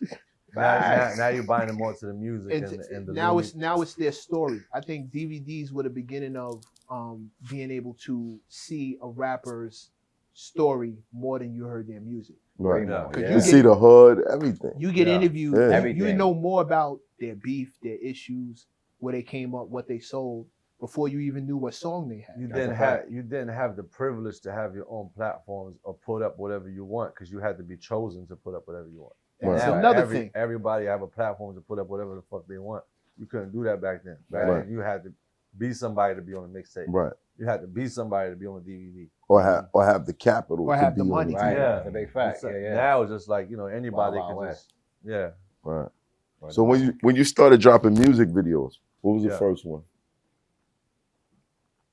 First one, Straight Cash. Straight Cash? Remember that. Word. Yeah, Straight Cash was the first one. That's when I started getting shows. Was You Heard Me on the Smack? Yeah, no, You Heard Me was on Cocaine City Volume 3, I think. Yeah, Volume 3, because I remember I dropped 2 Cocaine Cities. We got hot, and Uncle Murder called me to the studio, like, yo, come through. And that's when me and him did that. Yeah. Uncle Murder was on fire at the time. Yeah, facts. Shot the murder. Right. Facts, shot the sun. He had the bike in the joint. Our shit was on what, 2? Baggy ass fucking Hoodie. baggy ass fucking hat. Yeah, word. Word, man. Instead of bag Niggas shit. club I was fucking with that joint. Yeah. 'Cause I keep bringing it up. I was fucking with that shit. I was like, yeah. I like this Yeah, shit. Free Yeah, Brown. man. Brown was facts. out there. Debo Brown. Yeah. Yeah. Yeah, Brown, boy, have Brown. Yo, My God. but you Cocaine City. Uh-huh. The crew is the Coke Boys. Mhm. How many niggas was coming to you like, yo, I'll give you a half a break for a verse. Oh, everywhere. Da da da da da. Everywhere. Right. So you know, I have to separate. Like my nigga, I got 16s. Right. I got a couple producers with me. I got, you know. Yeah. Bro, because when we was doing Cocaine City DVD, we were filming nigga from the hood somewhere. The next week, got indicted. You know what I mean? So just like, you know, you would get, because everybody that's paying to get on the DVD is you know, slinging dope. Yeah. So you're like, yo, where you I'm coming to film you? Then you get a call like, yo, don't put that out. It's like, what you mean don't put that out? Right. You're like, yo, remember that shit you filmed in the crib? Don't put that out. Like, what happened, bro? Yeah. Nah, I don't want to talk about it. Right. Oh, man, can we keep the money, though? Yeah, just keep that, but don't put that out. Yeah. Bro, we did an interview with BMF. We got a call, like, yo, we lost the footage. I don't even want to know how you lost it, my nigga. He said we lost the footage? Yeah, my man that shot it for me. Yeah. Oh, shit. Was it before Smack shit or after? No, this is around the time we came to Brooklyn to shoot a video with Fab, Blue, and Jeezy. Right. And Meech was in the front. And we ran up on Meech, and Meech had like 30 niggas behind him. He's just talking so crazy. I remember the feds was across the street. And he was like, you see them? Just a matter of time, but you ain't never gonna see them. They're just talking crazy. Hold on. You said the feds was right across the street, yeah. Across the street. And he pointed them out. Just sitting there like. Yeah. And he was just like, and Meech pointed at them. He was like, look, they go right there. Just, you know, they following us. You ain't never gonna see a fan. No, you know, one of the Meech episodes. Yeah. Then I just got a call the day or two after. He got picked up. Nah, he lost the footage. My cameraman that don't even know them. He really lost the shit? Yo, I thought I filmed it. I can't find it. Yo, that's crazy. Yikes. Oh my God, So- son. Wow. So it was them type of Holy episodes. shit. You know what I'm Right. saying? That's crazy. So when you got that type of platform, you know, that's the last thing you wanna. Not saying that we never took nothing, Right. but it might be like once or twice. He was like, Say once, hell, maybe man. twice. Let me see it. Let me see it. Right. Let me see it. Oh, I got a little shine to it. All right. All right. Got another one. It's a little oily. I like that. Word. That's French's crazy. magic number is twice. Word. Once, Word. It's twice. maybe twice. You see that, right? French 2 times right here. That's crazy. Everything is twice. Word. We lost the word. All right, cool. Yeah, we lost the word. All right, cool. All right, we can only do that twice. Yo, my mom took it. You can't give me the. All right, cool. Twice. My mom took it. Motherfucker. All right, shit. That's Can't do what that they no say in the more. Bronx though. They say you get me once, it's a mistake. Second time I'm a lollipop. Right. Nice. Yo, change Yo, that so shit. what made you, I know, you know, you was battling heavy, Yeah. right? What made you change your cadence, flow-wise, when, you know, when you got to Cocaine City and, you know, you dropping all these mixtapes? I mean, New York wasn't showing no love to New York. Right. Yeah, at that time. Big fact. Yeah, New York wasn't showing no love to New York. It doesn't matter what DJ you was with, what you was doing, how you was doing it. You wasn't passing.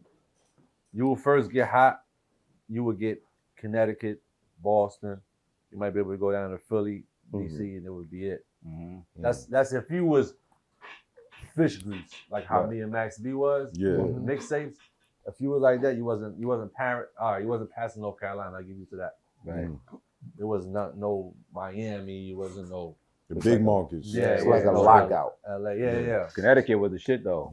Yeah, that's what I'm saying. Yeah, we was right behind y'all killing them in Connecticut. Yeah, that's what I'm saying. And it was just like, you know, came out with the Straight Cash joint, did the Uncle Murder joint, then me and Max B got together, started doing the mixtapes. Right. Because now we're doing Cocaine City DVD. Now my rapping started to take off. Now I saw Uncle Murder, the Straight Cash joint. I had dropped another freestyle, and Akon heard it and called me like, "Yo, I want to sign you to Convict." Then I went to go see Akon. Akon has signed me. Then for like a shopping deal, he was gonna take me to a label. Right. Then that shit just ran out. Then me and Max B just started putting out mixtapes. So that's when Cocaine City graduated to Coke Wave. Right. You know what I mean? We just kept it like that. You know, we did the Coke Wave, and I was like, "Yo, Max, I got this DVD shit on lock. we got the mixtapes on lock. Music shit is rocking. If we put them shits together in one pot, we was gonna kill the street. That's exactly what happened. We did the Coke Wave, Volume 1, put a mixtape and a DVD together. Mm. But you, at the time, you was jumping right in the middle of something. Mm-hmm. Why? I don't think I looked at it like that. I ain't really look at it like that. I'm confused on how, because Max was wow. I really every other day. How you met Max? Like how did that even happen? Every other day that nigga was like, niggas, you know what I mean? Like, but I think that what had happened with me and Max, I think it was your cousin, right, Kyle, that plugged us? He plugged us. Mm-hmm. But what had happened was me and Jim already had smoke before that because of Cocaine City DVD. Word? Yeah. So when I got with Max already was beefing with Jim. Then So me and Max got together. It was like shit. We both with Jim. What you say? Yeah, so that's how it happened. It wasn't like initially. What was it over? Yeah, I didn't even know that. I think that Max and Jim had their thing going on about some paperwork. Mm-hmm. Jim had him signed, and Max was trying to do his thing. And I guess Jim had spent money on Max. Right. Built him out and gave him a bunch of money. Mm-hmm. And instead of Max just, you know what I'm saying, like keeping it, you know what I'm saying, keeping it like, you know, out of the DVDs. Out of the public eye. Yeah. Max just felt like Jim wasn't trying to let him out, so he just went on, you know what I mean, started dissing him. And what was y'all issue with him? So he was doing that on your DVD, you saying? He was doing... Max was doing that shit on everything that was recorded. On everything, bro. But why did it was an everyday thing, son. Now I remember that, but why did Jim get mad at y'all platform then? I remember that. Because I think that the Rucker, we had showed him some run footage. the Rucker, fighting, when he fighting. got into Junior Mafia. Yeah. But you know us, we were just showing, you know what I'm saying, whatever happened in the hood that like banned from TV, like whatever niggas couldn't show, we had to show. That was our thing. Right. So I guess that's when. Nah, hold on. I think I remember that. That was on that. Was somebody narrating at the same time? Lil C's. That was viral before viral was a thing. Facts. Yeah, I didn't realize that was off y'all DVD. That's crazy. I remember that. I remember that footage, but I didn't realize that was off y'all shit. I remember one of the Cocaine Cities y'all had went somewhere. Max was outside trying to fight Jim, and y'all was there. He was calling him out the building. I'm like, damn, this is crazy. Yeah. I tried to do this to him. I did this to him. It was on site with Jim. Right. It was on site with Jim, and it was on site with him with us. But that's what I'm saying. We was going through real shit. Like it was like, okay, Jim is down there, we riding down there. Jim would catch Max in Harlem, he would run down on Max. You know what I'm saying? It was really, you know, I would see Jim and Joel's down in Manhattan, yo, suck my dick. Then in the car, Jim would see me, yo, suck my dick. It was back, like it was on. Yeah, y'all was playing champagne. Y'all was having champagne showers, all types of shit. Yeah. I went Fat Joe brought me Jim throwing buckets of ice on me from the joint. Then you know what I mean? Then all of us run upstairs to him. Now we went back and forth like that with Jim for like 10 years. Yeah, it was like 10 years. I remember that. Was it just expected, like when you was on stage and the ice hit you, it was like, Jim? I know it's him. Word. I look up there, we just saw Jim and old Bergen. I'm like, yo, man, this nigga here don't stop. It was crazy. Then it was I remember that shit, bro. Jim. Yeah, it was crazy. Y'all niggas went through it for years. Yeah. That's why to see y'all niggas together on some New York shit is so beautiful. Now it's a big moment. Hell yeah, son. Because, you know, niggas had to pick sides. You know what I mean? Yeah. It's like, so me and Max was running this marathon together. We both like, fuck Jim, fuck everybody. Ooh. Then Max catch 75 years. Now I get left out. How did you feel? Because I know there was a lot that y'all working together. How I felt? Yeah. Man, it was crazy sitting there in the courtroom and your man gets 75 years in front of you. That's crazy. Son just turn around and look at you. You can just see he numb. Like, you know what I mean? Like, we're just having a ball. Right. And in your mind the whole time, you're like, yo, he gonna beat it. He walking like he gonna beat it. Just catch, bro, 75 years and you 30-something years old. Crazy. Yeah, you know, come on. When you get smacked with that number, like they want to own your coffin. It's like, you know what I mean? Like, So that's like, it's a different feeling when you're in there and you hear some shit like that. Right. You know, so when Max got hit like that, it was just like, damn, Bergen County crazy. That's crazy. Then that left me out. You know what I'm saying? Now, all this beef turned towards French Montana, like boom. Right. So now I had to lock back. I just had to lock in. That's that's around the time where I met Harry Fraud. Shout out to Harry Fraud. Shout out to He's a Fraud for beast. real. Yeah. So now all the odds is against me. Now it's just Jim just dropped balling. Wow. Max B gets locked up. You know what I'm saying? I think he dropped like a year or two behind, but Bird Gang was just like, you know, Jim. That record was on fire Yeah, for him. it was still moving. Yeah. It was Jim still just like, moving. yeah. And they had the city, you know what I mean? Like, Right.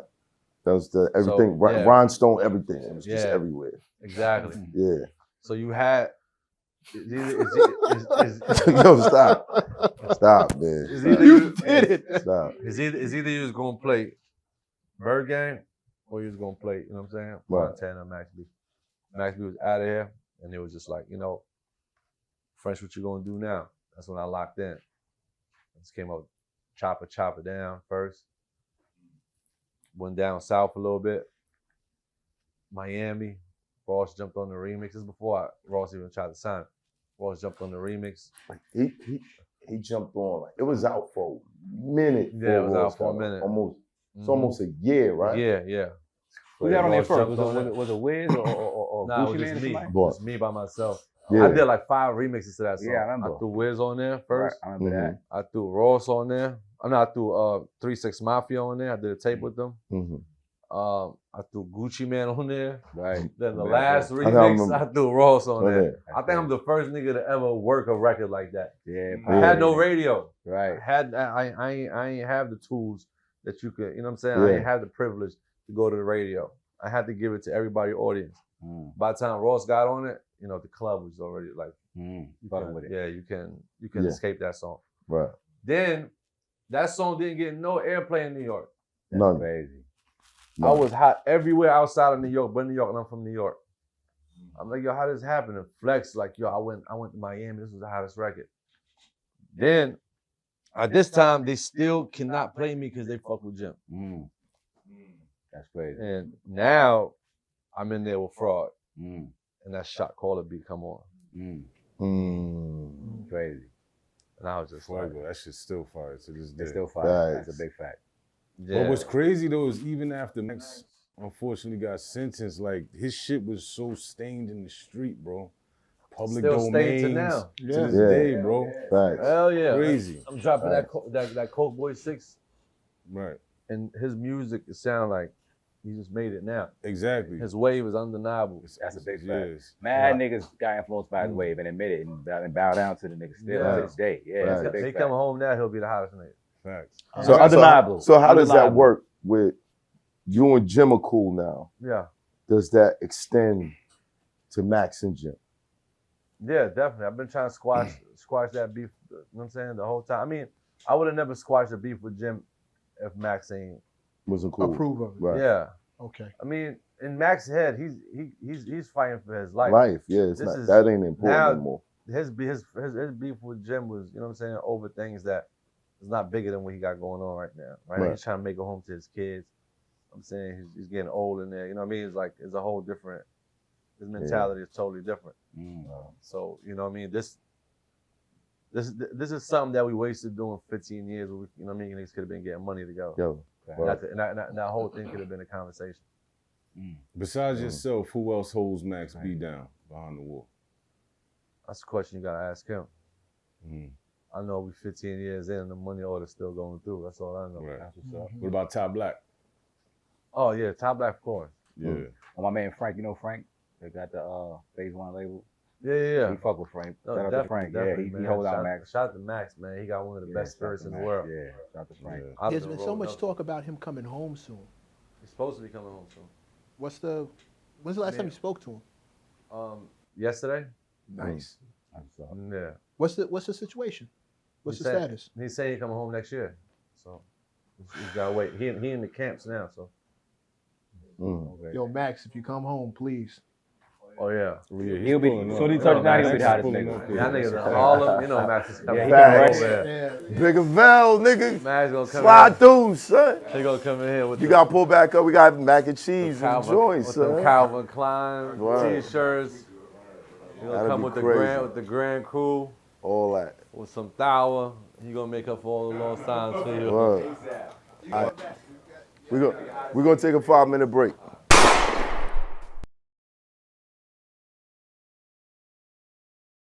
All right, so Max gets locked up. 75 years. Mm-hmm. You guys are on fire together. Unstoppable duo. Uh-huh. The guy I got issues with, Jim, he's at the height of his career. At this point, I think the DVDs are still prevalent. Yeah. So you're still moving around. But the goal is still to rap. Yeah. What was the next move? After that, Max got locked up. I remember just like, you know, I couldn't get it right in New York. Like the last thing that had happened for New York was 50. And from 50 was a big ass gap. Right. Until Nicki came out. And Nicki had to go down south. Mm-hmm. So I went down south. You know, especially after I met Ross. So And I the went chop down. it down joint. Yeah. Circulate. Yeah, so I went down south. Shout out to Deborah Atney. Shout out to Deb. Deb, we love you, Deb. Yeah.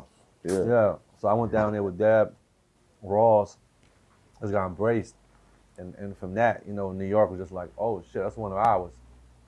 You know what I'm saying? That's when New York was like, okay. Then I did a Casino Life mixtape. Me and Harry Fraud. And I remember I just did, you know, this record called Shot Caller. I dropped the tape. I just went inside the club. I think it was Perfections. Mm-hmm. Walked in there and just like, yo, shit rung off. And I was like, all right, I finally got me a New York record. That was for everywhere. Right. So I had to chop it down. We went to Shot Caller. Then now, it's like, all right, the floodgates open. Got Ross, Puff, Pop That. Hold on. You're moving too fast. Because you're under 2 imprints. Mm-hmm. Bad Boy and Maybach Music. Yeah, that's How did that happen? You was signed to both? Yeah. That's crazy.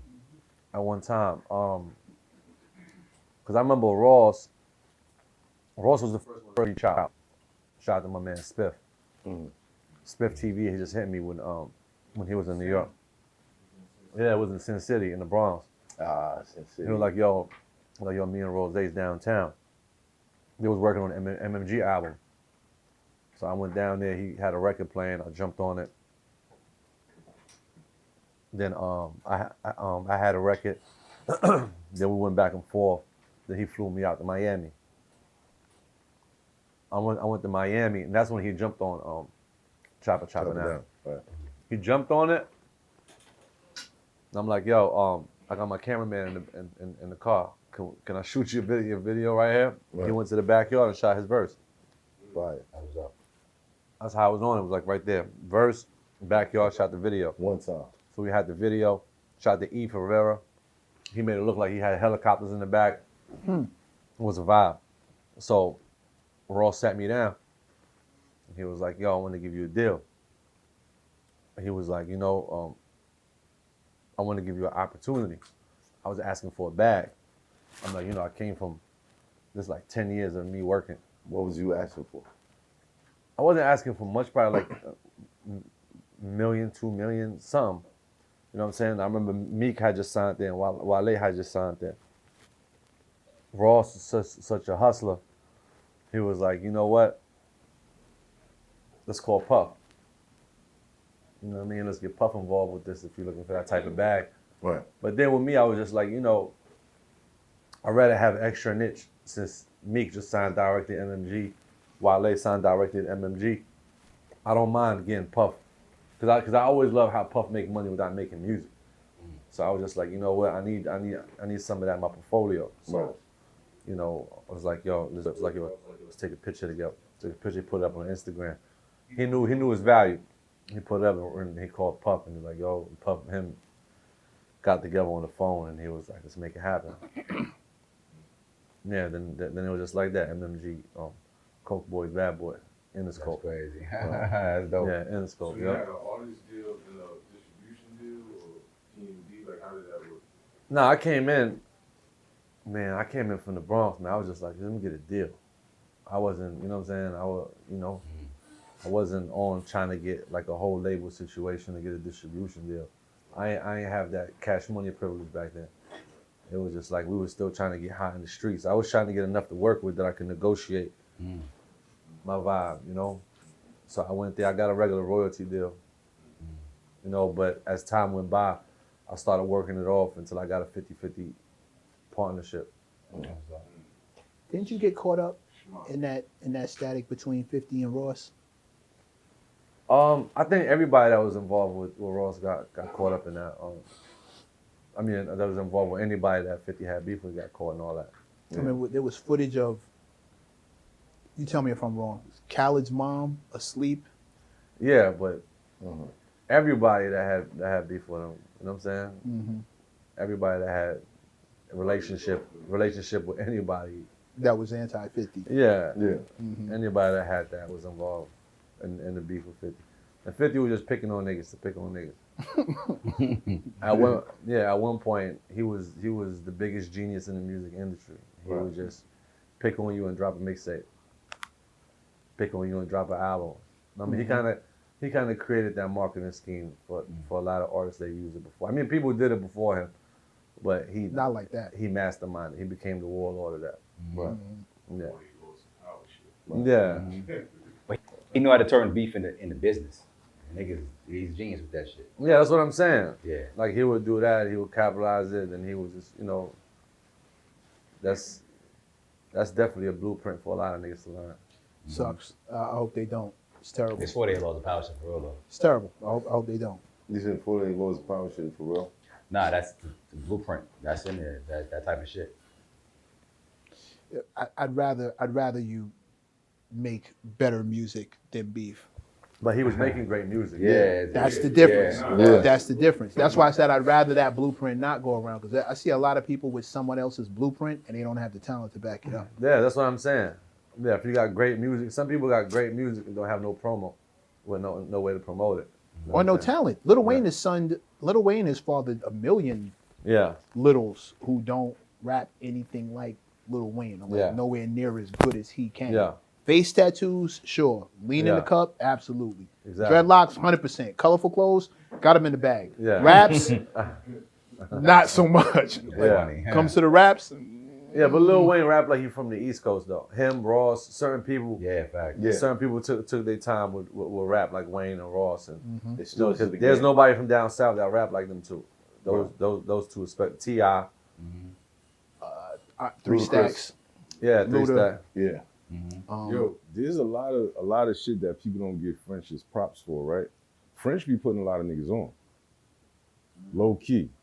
Like I know this because I know a lot of producers. Like I know you had a crib at one time, and you probably still do. I don't know. Yeah. But that house producers. Producers come, they create, and then he'll call Kanye, he'll call this person, call that person. Yeah. So I got beats on deck. Is that true? Yeah. Put a lot of producers and people. And I always on. try to reach out to the young talent before they blow. You know what I'm saying? From, all of them. Right. Yeah, you did that a lot. You you help a lot of niggas pop. Yeah. That All Day track Kanye did, that beat came from him. Why? Producer. What's the incentive? Why? I mean, I definitely was Grammy nominated for a beat before I was for my own shit. When I did the All Day, that was my first producer Grammy nominated vibe before. Right. But I mean, I just be searching for samples. I just love the music. I always want to be the artist that produces his own shit. But I got too many people around me that have talent to produce, so I'm not gonna be that selfish to do it. Mm-hmm. Right. You know what I mean? Even though as much as I want to do it, I feel like, it makes sense when everybody eat. You know how to use a beat machine and all that? Yeah. That's what's up, nigga. Shut up, Chip. I swear to God, I ain't know. Shit, I Sound wish like I an old did. nigga. He said beat machine. Whatever, the MP3, the fucking Fruit Loops, whatever the fuck you want to call that shit. Program. I record myself in Pro Tools, but I can't make no fucking beats though. You know what I'm saying? Yeah, like most of the times I will give the producers the beat to make. Facts. You know How what I'm close saying? have we Then I'll gotten just to a skip them. French Montana produced album with French Montana? How close have you ever gotten to rapping over all your own shit?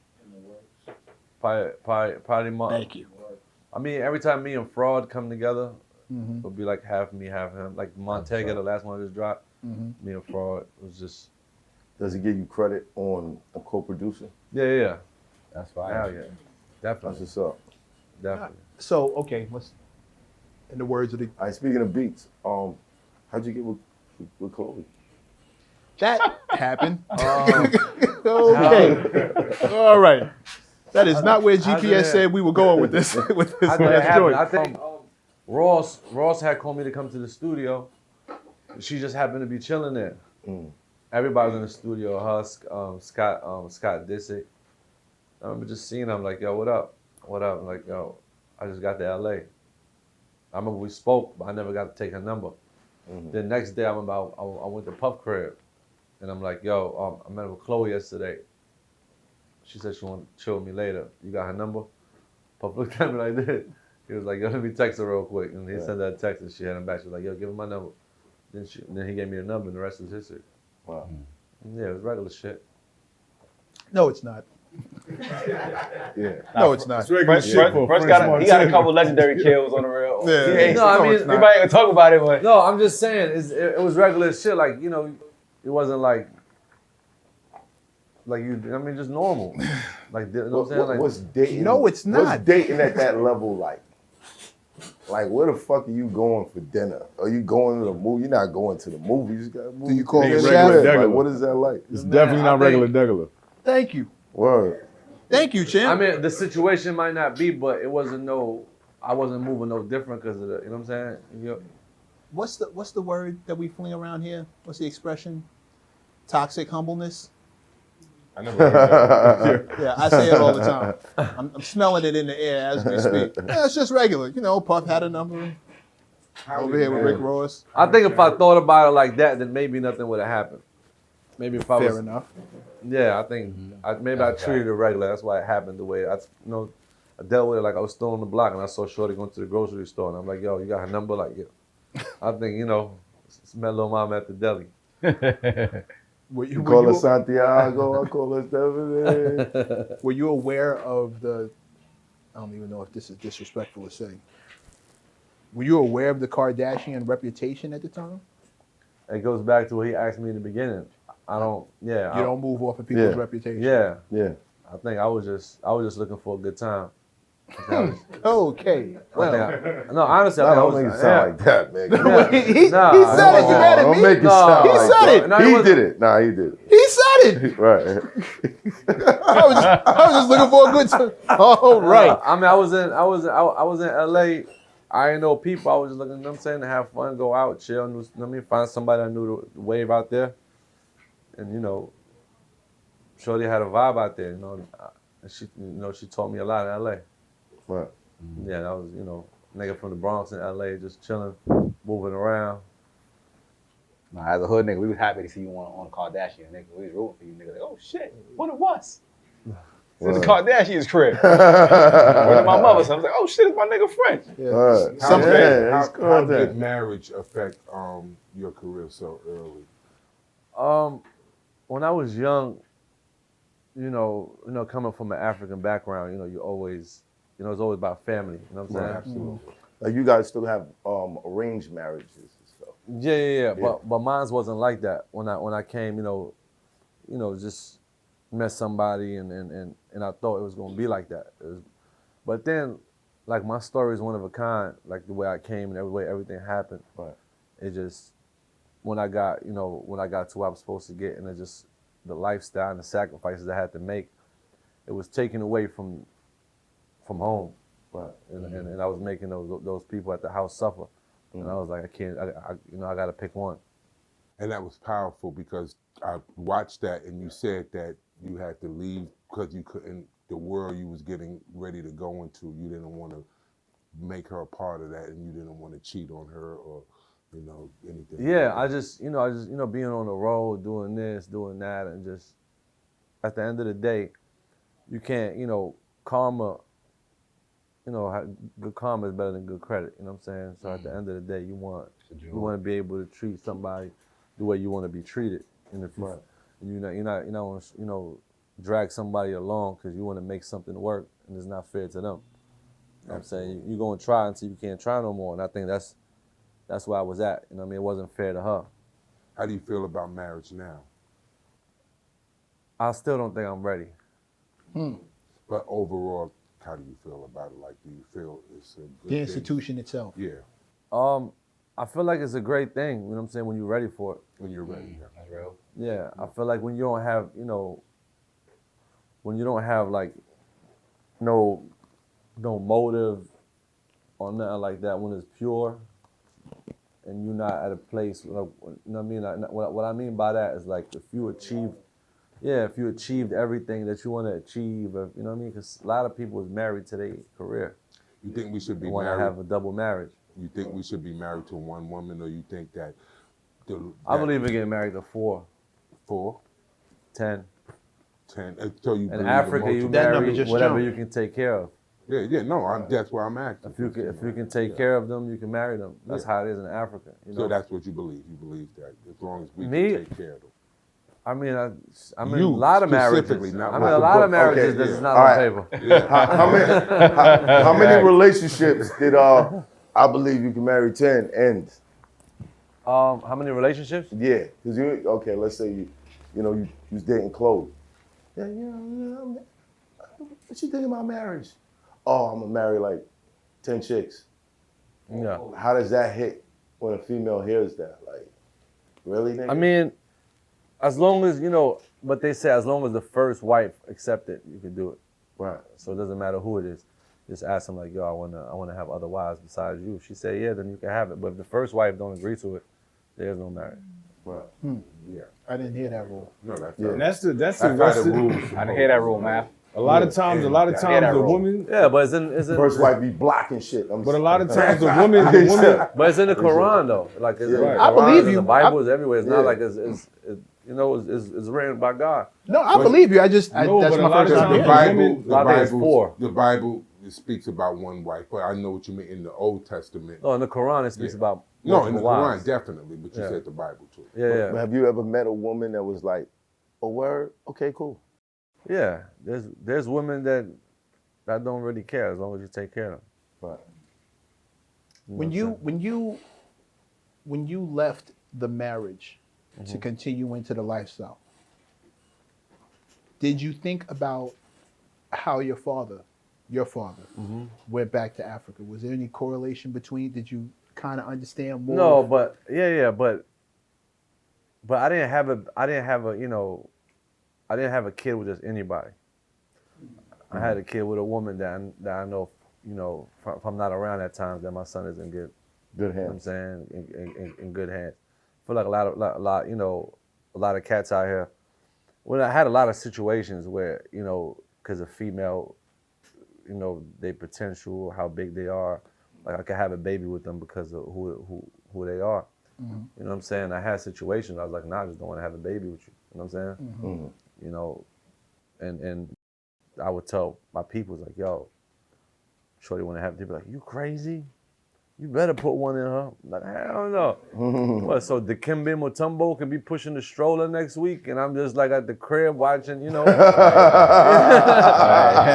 Blaylock playing ball with my son. Like, I'm raising a whole different, so I wasn't sold, I'm not sold by the fame. Like I'm not just gonna have a baby with somebody because, they got #1 on Billboard, this and that. Right. I was never moved by that.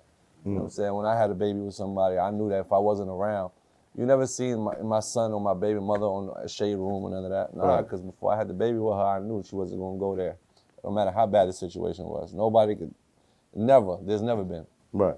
And I always seen it happen to my closest people. It's like, you have a baby with somebody. I don't know if it's love or not, but those just never worked out for me because I just learned off experience. You know what I'm saying? I can't see no basketball player playing with my son. I can't take that. But your father did the same thing. Your pops had a child with. But my mother never dealt with nobody besides my pops.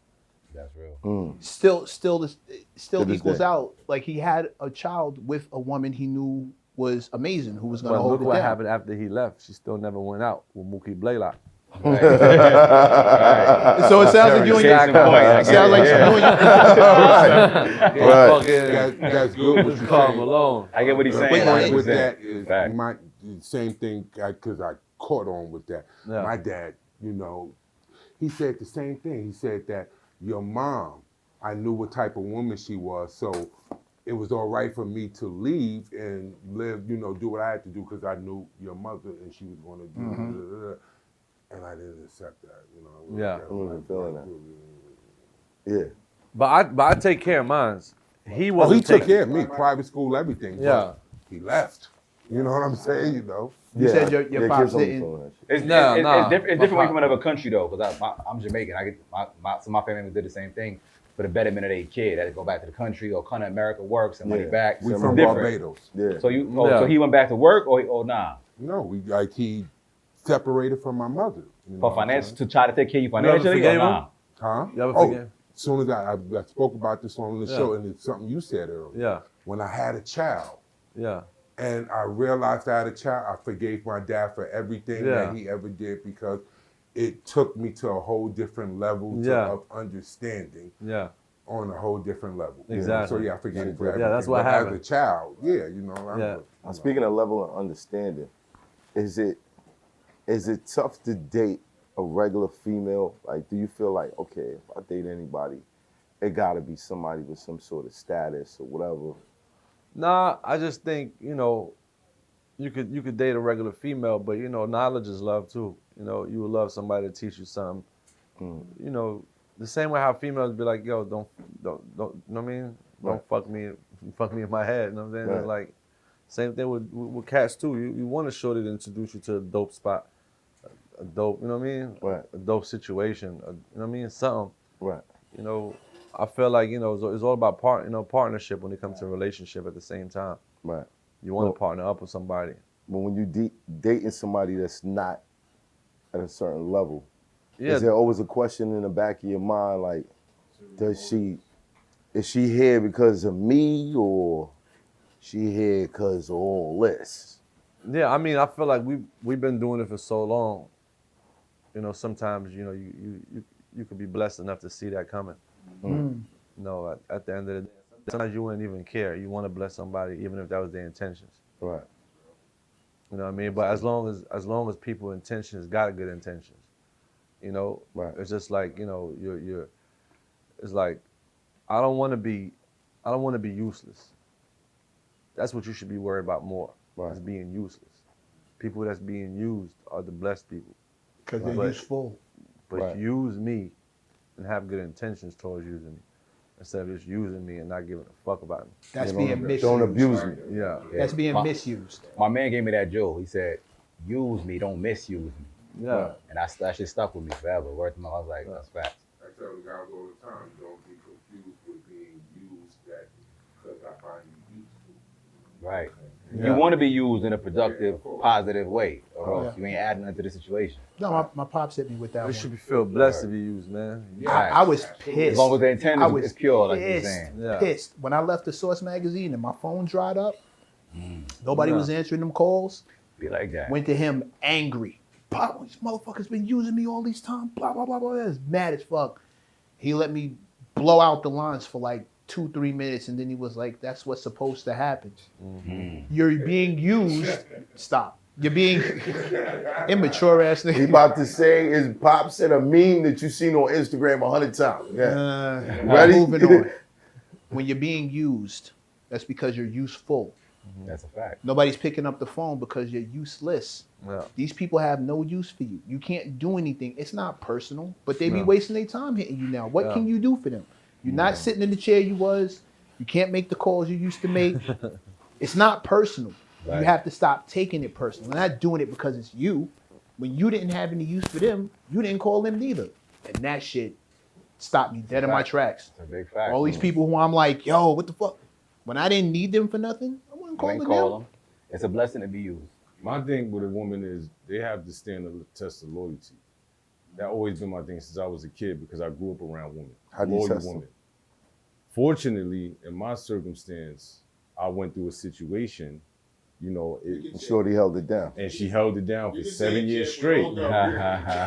She held it down for 7 years straight. Champ, this whole time you've been going to jail to test chicks? I guess so. That's what Allah had planned for me, man. God damn. That's what he had planned for me, bro. Nah, but since I was a young boy, it's time to do a bit. I need to see if she arrived. Test this love thing out. Test this love thing out real quick. No, but it's real. Like when you young, and you grow up in a household full of women, and the men ain't around. The men are either in jail, they drug addicts, whatever the case may be, and the women are showing you what it takes for you to have a good woman, and they're standing these constant tests of loyalty to a men who are disloyal to them, then subconsciously that embeds in your brain, and you start looking for that.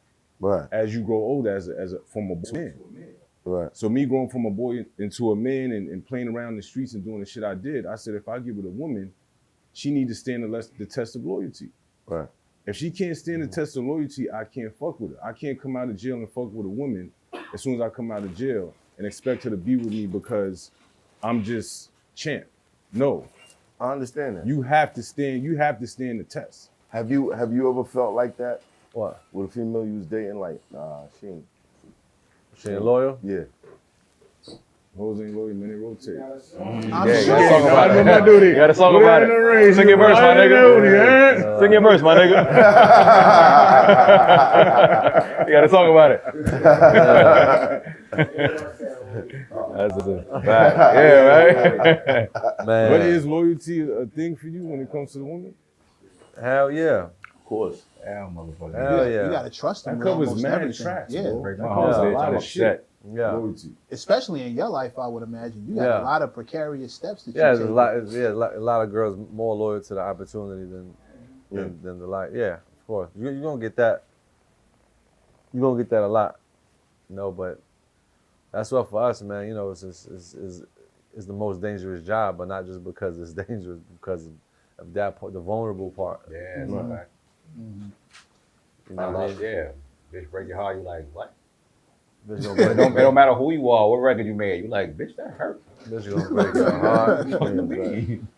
Bitch gonna break your face too. Bitch gonna break everything. Bitch Word, Jesus Christ. What women are you dealing with, bro? bitches out here, but go to the shade room. If you finding your women on the shade room, no, it's a self-inflicted problem. Nah, but you gotta see go it all the shopping time. someplace So else. we seeing people, like recently we seeing people, baby mothers saying stuff, people, Yeah. girls. All kind of They shit. going live to argue with you. Yeah. They more faithful to the life than you. That's the wrong woman though, period. But Wow. You ready for Shit another happens. Pops, Jim? Nah, chill. Hold it. You sure? Hold it, Because hold it's a it. good one. Yeah. Pops told me, when you're the man that you want your son to be like, have a child with the woman you want your daughter to be like. I saw it on Instagram, You're a man. fucking liar. Stop doing that. You're a fucking liar. Stop doing that. You saw it. Crazy. I saw that on Instagram. If you saw Yo, it, I'm I telling wrote you, it. man. Like, If your fuck outta pops here. is making memes for If you Instagram, saw bro, it, if you saw it, you I just wrote know your it. pops. If you saw it, I wrote it. I bet. Because I do write a bunch of those. But that was one that I don't have any kids. I'm around like all my people are fathers. Like tons of my people are fathers. They go through it. You know what I mean? I hear those I've been sitting there with those shade room arguments firsthand, like watching beef, shit flying through windows, people arguing, cops getting called, all kinds of wild shit. nah, you gotta get lucky to find a good. Pops good words woman. in my head. And I'm like, did you want, Fucked up a few too. if you had a daughter, would you have wanted her to be like this? You knew what she was like from the door. Like, did you want this to happen? And I know when you're young, tough, you're not my thinking. nigga. Yeah, no, I know That's kind of tough. I know when you're young, you're not Because thinking. there's certain things that I want, I don't never want to catch my daughter doing. You know what I'm saying? Ever. You know what I mean? That's kind of tough. I What she does and what she's like are two different things. It's better to say a woman that's close is like what your mom's like. Like whatever she represents for you is better to No, model it off of I'm that. dead ass. To my- So look, so like if I ever saw my daughter and to pop that video, it'd be a problem. But you wouldn't have wife It'd nobody. be a problem, But you wouldn't have been son. trying to wife nobody that's in the video. See how fast that I happens? might date him for a while. That's, You will yeah, wife that's him. it. That's That's his you gonna everything. date him, but you ain't trying to put And a you're gonna baby keep in a his rub wife. on. You're not It's fun. you're not shooting up the club. Baby mama, none of that You shit. shoot up the But club? those females be fucking us. We're not fucking them. Word, right? You on their You list. think you sniping? You the one getting sniped. They was already, you was already on the list for the You she was got on the hit after the list shoot. before she Man. pulled up. Facts. Bitch, yo, they got Females on. is the Maybe new you be on a dudes list now. written down in that pencil, shit is like scary. In pencil. French. Females is the new dudes, man. You think- Facts. That sounds What's terrible. the craziest? They are. That sounds absolutely What's the awful. craziest groupie situation you ever been? Here we go. Me and Max B was doing the show. We was drinking champagne on stage, and it was shorty off the stage like this, you know. She just opened her mouth like. So Max poured champagne. I come behind Max, I push him, we laughing. I throw champagne in her mouth. She's splashing everywhere. A nigga push her out the way, and he just look at me and Max like this. Like he about That was like girl. he about to go in on us, like me and Max. We sitting there like we didn't know where the situation gonna go. He looking at us, we looking at him. He looking at us for like a good 30 seconds. The nigga just go like this.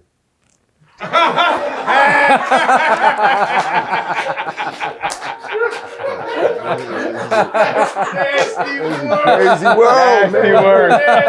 Crazy world, man. Yo. That's wild. Yo, he pushed out the way. So after you poured the champagne in the nigga mouth, what happened then? I know y'all was like, no, nigga, get out Nah, of here. Max ain't saying no. Max pulled that shit right in his mouth. Max was like, yo. Oh, shout out to This Max. girl's on the Nigga. side looking at him like, you groupie ass nigga. Word to Yeah. mother.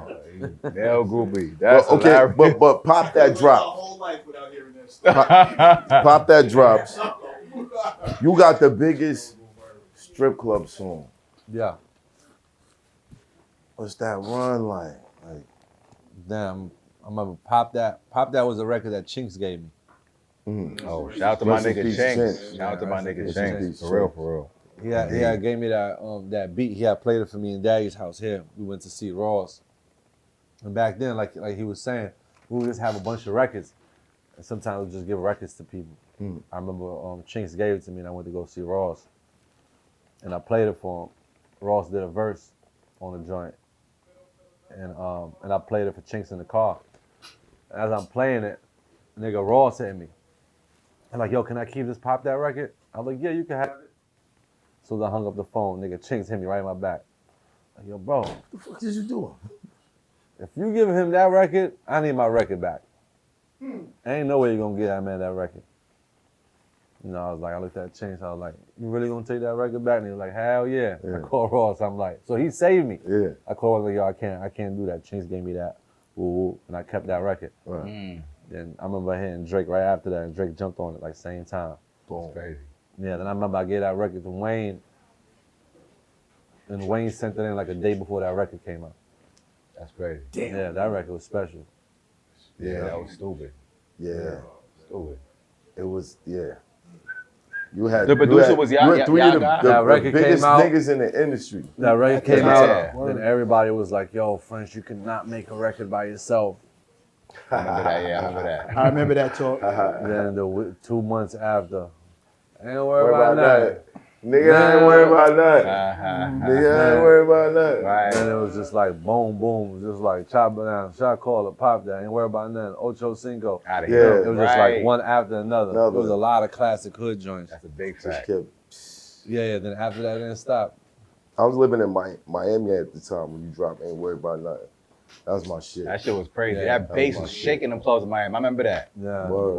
that motherfucker was crazy. I was out there in Miami too, running That shit around was- doing God knows what. That shit was crazy. Like, God, shoot pornos and shit. That's another episode. that that shit was ringing. was the Molly era.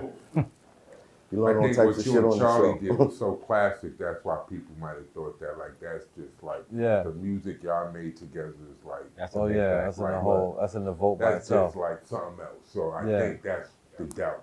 Yeah, People yeah, might yeah. have had. Yeah, but people, you know, Yeah.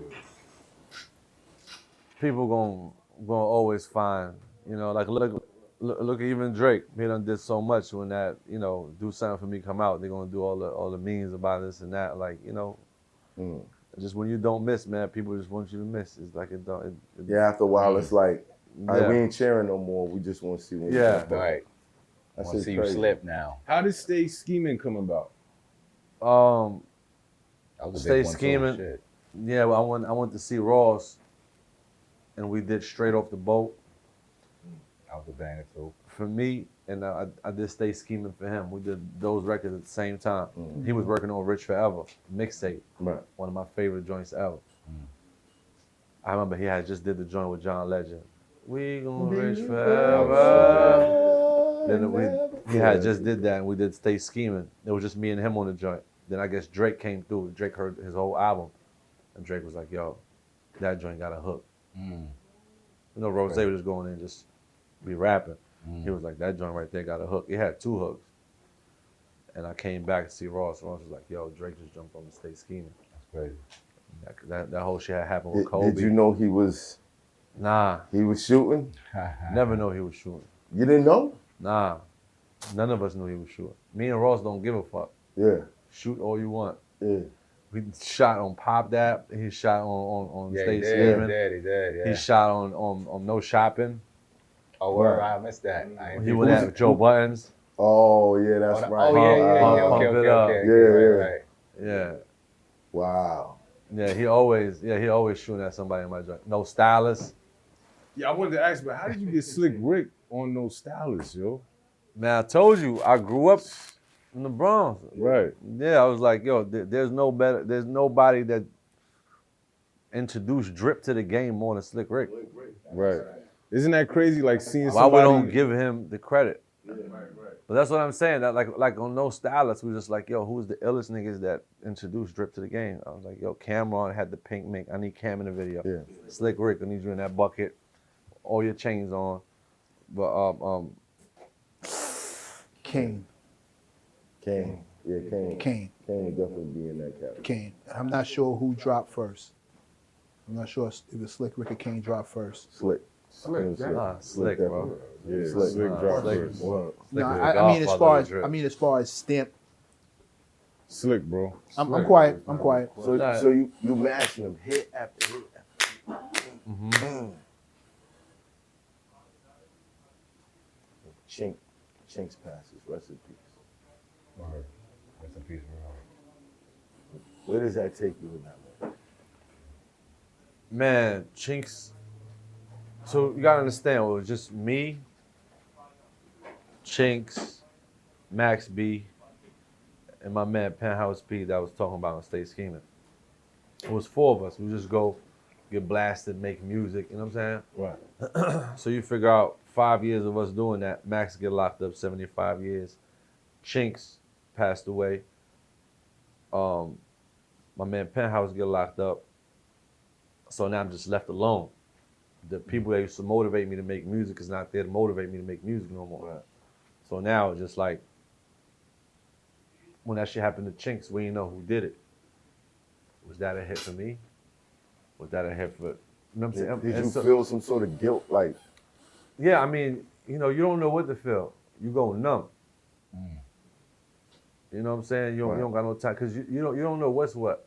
You don't know what it is. Right. Those are real situations in life that you Right. just gotta, you know what I mean?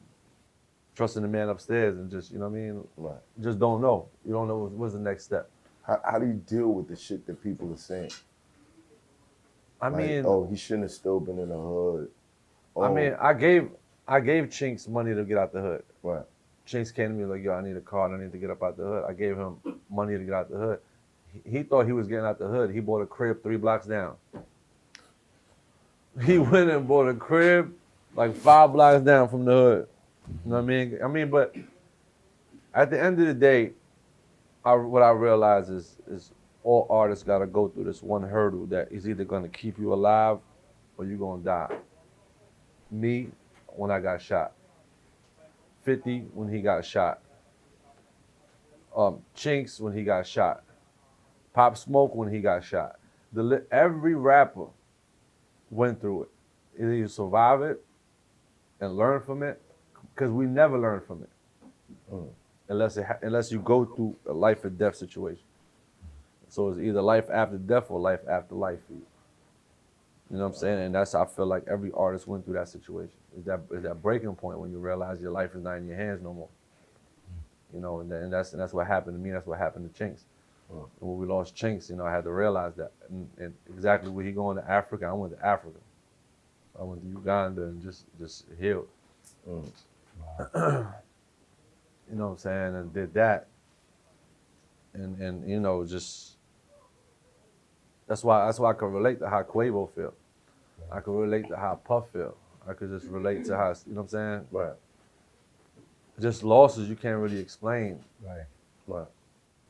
You know what I Out of mean? nowhere. Yeah. Heartbreaking shit. Yeah, it's crazy. When you first heard the news, That did didn't you even happen believe in the it? hood. Chinks didn't get hit in the hood. That wasn't even in the hood. That was on Queens Boulevard in a fucking nice neighborhood. Right. A lot of precincts. Like, Oh yeah, that's right. I wasn't in the hood at That's all. right. It's just like your fate is just whatever the fuck. That's where the mall bad is they're and playing. everything. Yeah, it's not a hood over there. Bro, it's just like your right hand man died and you don't know who did it, and you gotta live in them situations until they find the nigga who did it. You don't know if it was a head out for you. You don't know if you did something wrong. You don't know what's happening, and you still gotta be around the same niggas. Then when you rewind the clock and you really look at the nigga that killed Chinks was at the funeral. Wow. These are the type of situations that we live in.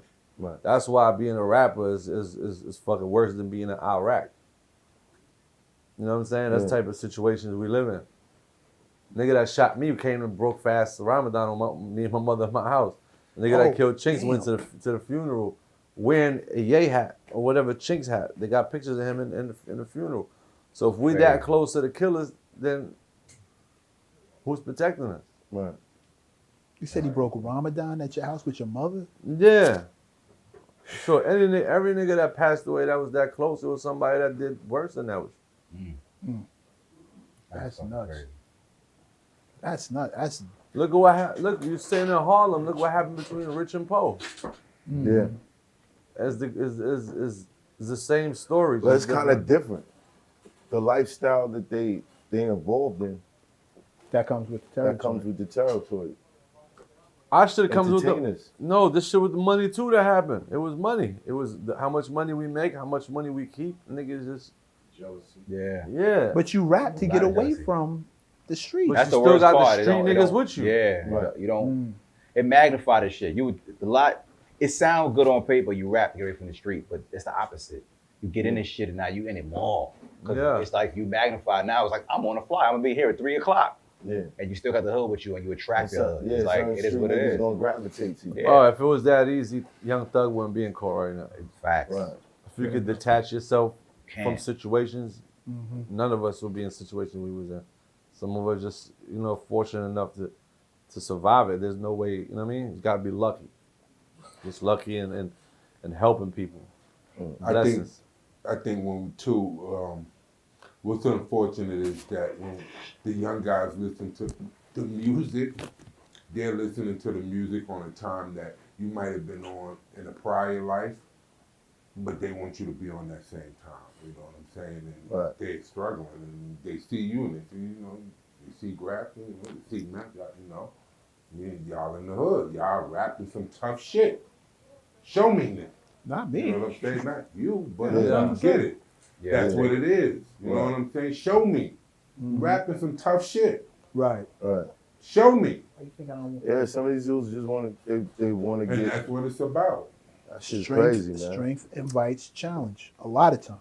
Strength invites challenge. All that shit you do, you tapping on the nigga's insecurity. Yeah, the kids When they wanna that see it. They insecure, wanna see it. it goes from motivation to jealousy super quick.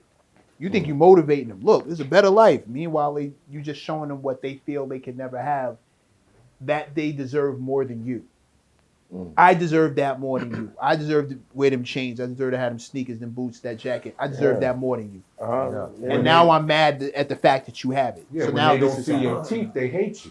You know what I'm saying? Because, you don't deserve what you have on. You know what I'm saying? That's a new one. You They have don't to see their their teeth.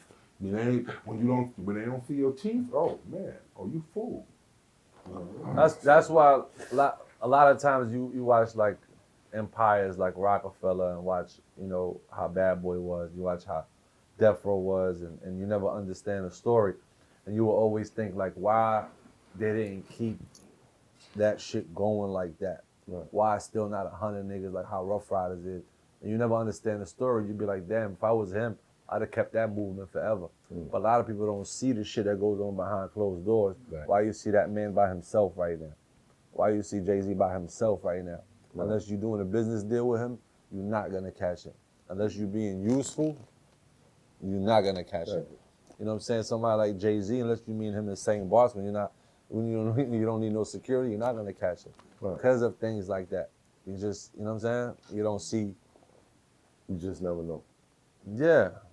But after, I mean, sure you probably shook a million hands by now.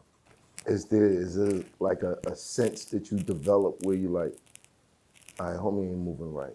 You like, I mean, I mean, I've been in the streets my whole life. Right. That's just, you know, there's this instinct you get. But it's different in the streets because you gotta decipher who's a fan, who's not. Yeah. In a instant. Right, you just gotta be prayed up and well protected. You control yourself, but you can't control other people. Right. In the streets when we was coming up, we was forced to be around people. Now that you got money, you're only forced to be around who you want. And don't let nobody take that away from you. Do you feel cheated? Do you feel like you deserve?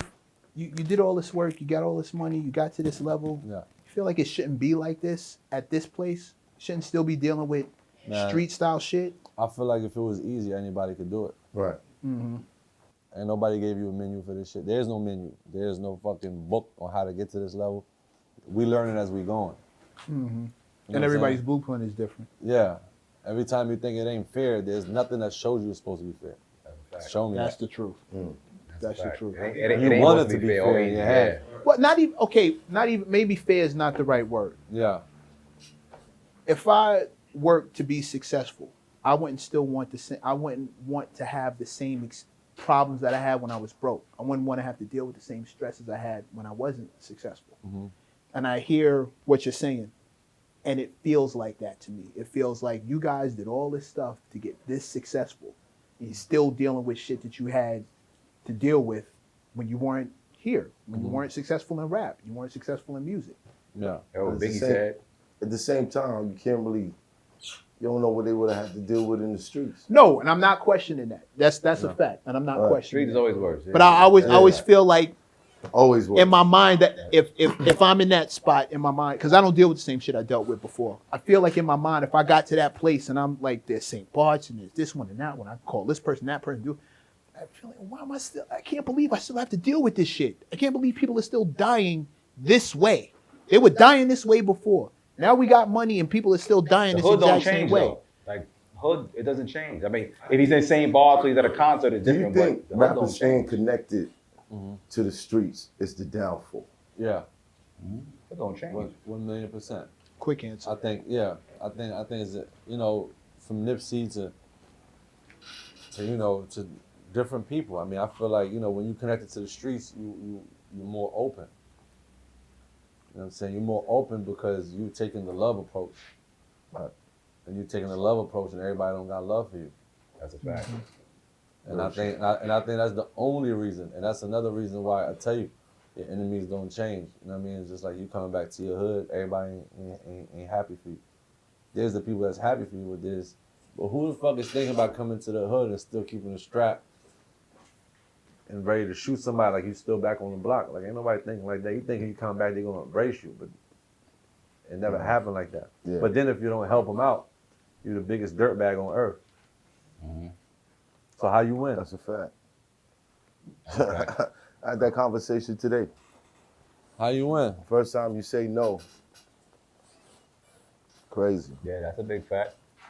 I think the main thing is that, like, there's an algorithm, man. There's a pattern, right? There's a consistent pattern. We have these conversations consistently about the hood, about the jealousy, about the envy, about a small percentage of successful people coming out the hood and getting to where they at.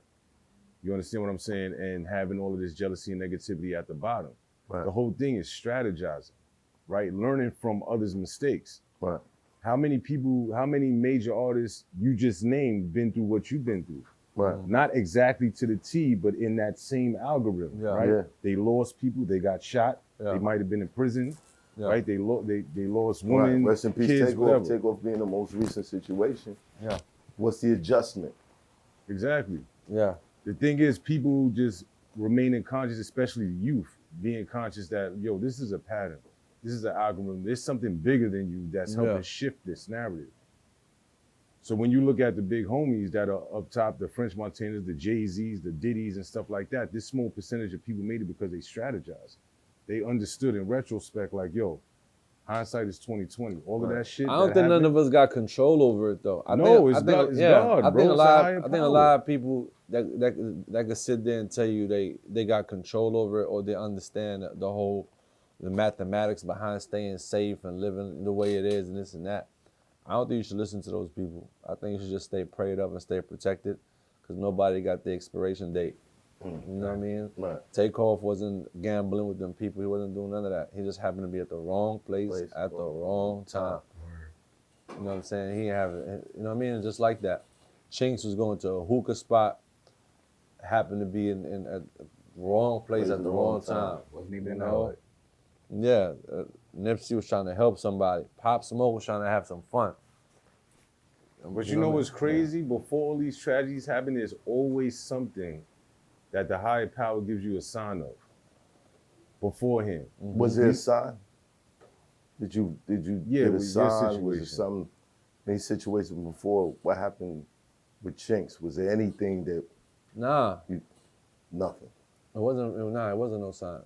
But what about you? Like, you know, before you got shot, was there ever any type of, like, you looking back in retrospect, like, damn, son told me don't leave the crib, or shorty told me don't drive that car. Like, there was nothing. It was just, there's a shit that was happening to people all around us. One day you knew it was going to happen to you some way, somehow. Because of the environment. Yeah, the environment. So you're saying you believed that before it happened? I believe that we was living dangerously. I believe that we was all trying to survive. I believe that everybody was, you know, when you broke, everybody loved you. When you start making money, you keep that same energy, but people around you don't keep that same energy towards you. The success. People change, And they say you change, but really they change towards you first. Yeah, because you've been broke your whole life and everybody's showing you crazy love because you're not a competition with nobody, you're not a threat to nobody. Relatable. You're making money and you're still thinking you're that broke nigga that everybody love, but everybody now looking at you like you're a lobster tail walking around. Your success obsessed their demons. Yeah, right. You know what I'm saying? So you still keeping that same energy until somebody crack you upside your head, and now your whole energy. But you weren't even as successful as you are now when you got shot. But making $20,000, $100,000 on the block. There it is. That's a level of success. No, there it is. That's a big fact. Niggas on the block don't make $100,000 their whole life. No, I'm thinking that most of the situations we talking about, Pop Smoke was on, Takeoff was on, all these people like up and successful. Yeah. When you got shot, were you even rapping seriously? I mean, I was doing Cocaine City DVDs. Okay, the making DVDs. money. Yeah. Right. But even if he wasn't, if he was just in the hood moving birds. No, but that's still success. But that's what I'm saying. Still kind of success. Yeah, That's still but success. it goes back to what Kanye's mother told him. Giant can't see giant in the mirror. It goes back to us still thinking we them same niggas from the hood that can do the same thing. It goes to me thinking I can go to a dark alley in the middle of the night to make music because I'm around my guys. You know what I'm saying? It goes back to Nipsey going back to his hood thinking he's still Nipsey from Crenshaw. You know what I'm saying? It goes back to Pop Smoke thinking that he could still call joints over in the middle of LA like he's still Pop Smoke before he popped off. Right. It just goes to us with our mentality, not knowing that we gotta have certain limits that we can't, you know what I'm saying? We never get there until something happened to us. Right. Then you'll be like, if I never went through what I went through, I wouldn't move how I move. Right. Right. So and the sad part is that when you get bread, niggas around you be like, oh, he changed. But really, the people They around change. you change towards you. Yeah, they you change. change to adapt to the shit. You're like, They I change thought I was the first. same nigga. Exactly. Y'all treating me different, and I gotta adapt to this shit. Exactly. That's the Yeah. craziest part. Niggas Yeah. act like, oh, son changed, he different. Like, I'm the same nigga. You changing towards me. I'm adapting to your Yeah. new attitude that you got with me. Nah, you didn't change. You don't want to be broke no more. Word. I ain't broke no more. That's You it. change. You ain't trying to be broke. You supposed to change. Yeah. You supposed to But you don't change that quick. Like you have to learn. He said something gotta happen and you gotta grow out of that Somebody shit. gotta come out with You this feel like term. the same nigga, yeah. Change or die. Facts. I think that Dap or die. it was in a community. It's almost like that was in life. You know, when you really consider it. So, if I'm not free, how can you be free? Mhm. You know what I'm saying? And that's kind of what we're dealing with. If I'm not free, and that goes like really deep if you guys. Yeah, they gonna pull you back. Understand. If I'm not free, how can you be free? The answer to the question is, I made sacrifices to get here that you're not Talking willing to about make. on the physical level. No, I'm talking about in every aspect. I made sacrifices. I did things. I cut out certain parts of the way I thought. We're all connected. Right. Everything is connected. But you Everything- didn't. You opted not to make these change. Even if the change is bigger. You- Even if the you still change make is it individuals. no. I'm telling you, if you're not free, why? If I'm not free, why are you not? Even if the change was, I stopped coming around and I started reading the Bible. I stopped coming around and I took the Quran seriously. I stopped dealing with you, and it was like cutting off my right arm because I know y'all, but I can't do it no more. My right arm's gone. Like I made sacrifices you're not willing to make. That's how I got free. But that's individuals, though. And the whole, and the scripture says that God sees us all. He's not a respecter of persons. He sees us all as Adam. Until you give over your life, he doesn't see you as anything else. He sees us all as the same. So that's just so if we are all connected in some sense, if I don't make it, how do you make it? Because there's levels to this We just shit, said the sacrifice. Yeah, I think that's the answer. I think sacrifice would be the answer to Fucking that. levels. That's why. But do you understand the deepness of what I'm saying? If I don't make it, how do you make it? So in other words, if your brother, your mother, your cousin, your friend doesn't make it, how did you make it? Because we're not the same. We're not equal. Right. You can't. That's what I'm saying. You can't see all men as equal because we're not. I Some didn't people say are not that. willing to make the I'm same not sacrifices. I'm God not does. saying anything about equal. You're saying the same. That's the same. No, That's I didn't. I never said Okay. none of those Nah, words. but that's the If thought process. you don't make it, Mm. how do your brother make it? sacrifice. No, so you Oh, his blessings? He doesn't. I see what You say he you're doesn't? saying. You does it. understand what I'm saying. I get you. Right. You understand. I get you. Right. I get you. I He- get you. You said he doesn't make it? He's speaking If from the Your hater. brother does not make it, and you made it. How did you make it? You didn't. You did not. Okay. Right And here. that is the ultimate reality of what we all go through. You can Okay. put it on any level. And that's what's going on in the community. Dudes is walking around, bling bling, looking good, but the dudes out here ain't make it. And they looking like, how you make it, I ain't make it. But that goes on so many other levels. It goes I get what all you're the way saying. to the spiritual level, all the way to heaven, Yeah. all the way down All to of the that. physical realm. Yeah. We are all in this together. If only. Hell no, we're not. Yeah. I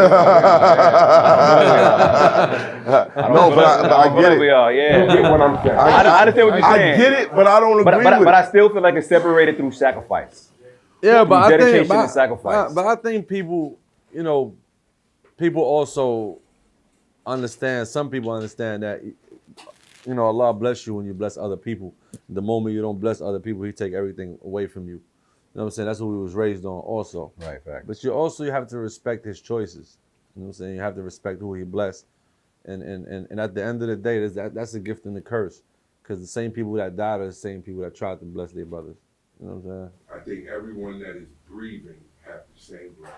Yeah. When you wake up in the morning, That's a you blessing take in that itself. breath, we all have the same equal opportunity. We all That's a have fact. the same blessing. Yeah. And we have all been put and placed here see each other for a reason, because we are all supposed to work together in a network. It says that we were made in the image of God. With that, you could pause. Each of our bodies hold cells in our body that you cannot even count. You don't even know how many. Scientists don't know. You got millions and billions of cells within your body. Here on this earth, you have millions and billions of people that you can't count. Now, within your body, do you think those individual cells have any idea that they are in one body operating as one person? No, you already know they don't, because it tells you that your white blood cells fight against your red blood cells. And here, the whole entire time, they're making up one body. We are made in the image of God. That is the same exact thing that is going on the earth. We are all little cells not realizing that we make up one body. And we fight against each other and we war against each other, not even knowing we are all a part of one body. Positives and negatives, clashing constantly. Constantly, yeah. But we make, even in the body, you make moves to kill cancers. You make moves to get the diseases out of there. You make moves to get the sickness out of there. Right. When the joint is lame, you cut it off. Or when you got a wound, you do what you need to do. Yeah. So right now we talking jungle. So what? You feel me? Yeah. What was when you got the when you got the joint from Sway? That's what I'm saying. After Chinks died, I went to Uganda, opened up a hospital. And Clap for that. Yeah, so I want, like, when everything was happening, that's what I'm saying. That's why I knew that was like the healing place that, you know, when I went there and I just like came back as a new person. We went to the country and it was like, you know, seeing people that's still giving traditional birth in their crib. And you know, having a hospital with 2 rooms for 56 villages. They don't even have the right medicine for everybody. It's still living like, you know, I don't know where to live like that at before, you know what I'm saying? But just to experience it and to see it, and just, you know, after a while, it just kind of showed me how we got so much privilege out here because they were so happy out there. Right. And I'm like, yo, how these people don't even have, health should be a right, never a privilege. Right. You know what I'm saying? So when I went there and I looked at it, I'm like, yo, how they so happy they don't even have the right health care? Like, how? So that right there just changed how, because even the kids in the Unforgettable video, they wasn't dancing like how people dance out here. So when I grabbed the young boy, I was like, yo, why y'all dance like that? Like, I never seen those moves. They were like, we ain't had no TV, nobody to learn from. So we had to make our own moves. We had to do our own vibe. Right. You know what I'm saying? So I was like, damn, yeah, it's like the most talent, the happiest people, and don't even have 1/4 of what we got here. Right. Crazy. You know what I'm saying? So before we left, we ended up building a hospital for the whole 56 villages for everybody over there. And that's how Unforgettable came. That's crazy.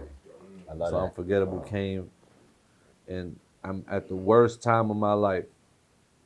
I make the biggest record of my career. That's crazy. You know what I'm saying? Consistent. When Puff lost Big, he made No Way Out. You know what I'm saying? Yeah, it's a consistent. Yeah. Artists are either gonna make the best music they've ever created at the worst parts of their life, or in finding new love. Yeah. So that's, you know, just when everything was, hold on, just like your hair. Take your mind from everything else that you was going through. So after I lost everybody, Max, Chinks, you know what I'm saying, him, this, I was like, man, here you go. You think part of that was not giving up? Yeah, keep going. Keep going. I think it was keep going, man. You know, that diamond in the dirt is a real saying. You know what I'm saying? Just like, are you willing to take it? Right. There's no menu. There's no menu, you know what I'm saying? There's you know, I'm gonna give it to you until you can't take it no more. Oh shit. There it is. Yeah. Real quick. What's the plans with you and Max B once he arrives back to us? Debauchery. Coke wave. Yeah, same word. Same thing. Yeah, Debauchery. Same shit. yeah, that's gonna be. I think gonna be the hottest thing since fucking fish grease. Oh man, I can't. y'all niggas better drop all y'all shit now. I can't tell you how Drop happy your I'm gonna shit. be They gotta have when- about to 90 see rap y'all. books full of shit. Oh, Make man. sure the cameras is Yo, on because that's gonna be there's so many of incredible, us who want to see that moment. We can't facts. be there, but when you two get back together and you able to embrace that man and get him back, oh man, I'm gonna want to see that. Gotta- Please bring him to the shop. You gotta drive Please a bring plane him to to the the jail, shop. pick him up. Nigga. Nah, Like, crazy. we driving the plane, we gonna fold the wings down and pick up the G5 in front of the jail, nigga. No, well, Word, free to son. wave. I can't. It's gonna be stupid, though. though. I'm gonna love to see that. It's gonna be moment. hottest nigga in I'ma 3 love hours. As soon as he got that bitch. Like even the music aside, and I can't wait He's to a see what he raps character, about bro. when he He's comes a back. character. Yeah. He's a nigga that you're gonna have cameras on. This all is day. a natural born He gonna star. throw his perm on. He gonna go like million likes. He don't even know what likes is. Right. Like, yo, Instagram, like, he don't even know what views is. Right. I know he just hit me like, yo, you know that show Ridiculousness French? I'm like, yeah. He's like, yo, we been doing that shit in the crib. We watching niggas on YouTube where in front of everybody. Right. Like, it was a lot of shit that we created first that now became a thing. But he don't know nothing about Instagram. What? That nigga throw his perm out go like this? That's 10 million views. That's a big Right. Free to wave, free to wave. He was a Look at that. walking cartoon, bro. Yeah. He's really like a cartoon character, bro. Like, it's like, You said this summer or next summer? they say about April. It's my birthday. Good. Shout out Allah. I know Frank be working on his shit. Shout out to Frank. She be working on Yeah, his Charlie come home. It's a movie. Yo, just keep the cameras on. When bro. Charlie come home. Yeah. You specifically are responsible. Please keep the Yeah, cameras and I'm on. gonna hold it down to the day he come home. That's a big fact. When Charlie come home. Like April. Okay. That's what they saying. That's gonna be crazy. Here's hoping. Yeah, here's God hoping. willing. Here's Yeah, hoping. he been God going willing. for like 13 What you years. dropping now? Crazy. Coke Boys 6 mixtape Hey. out right now. They got Charlie in there speaking from the joint. Fact. They got a bunch of new music in there. Forever Chinks is on there. That's what's up. That's my voice, son. You got the Yes I Do. Yeah, Right, yes right. I do. D Thing is on there. Free D Thing. That's what's up. Definitely ASAP on there. But the whole mixtape is out. Yeah. Right. What's your strategy to creating records? Man, just making them while I'm in the mood. I'm just going in there and just, you know, I like to make music that give me the vibe that I want people to feel. Right. You know what I mean? If I don't feel it while I'm making it, I ain't gonna release it. But what gets you there? I know Bob Marley, like they say he used to wake up, he used to exercise, they run the beach, they play soccer, and then go to the studio. You know what I mean? Me? Just with their energy up. You know what I mean? Yeah. What's your method? Man, I just think, you know, just going through life. I think just going through life. And just, you know, answering my call. That's real shit. So like some shit will happen and you like, yo, I don't really want to do that. Yes, I do. I'll write that down. No, I actually Yes, I just, do. it's just, you know what I'm saying? It's like, you know, Allah didn't bring you here just to bring you here. Fact. You know what I'm saying? You think about that, and sometimes I just be reflecting like all the obstacles that I made it through to get here. You know what I mean? I'll be like, damn, I gotta take it to the next level, or just take it. You know what I mean? Like how we finished the book, and how can I be a better person in general? Right. You know what I'm saying? How can I pave the way? Because you have to be a miracle child to get where I'm at, coming from Africa. So how can I pave the way that the next kid that's coming out of Africa don't have to be a miracle? Because it's impossible. Right.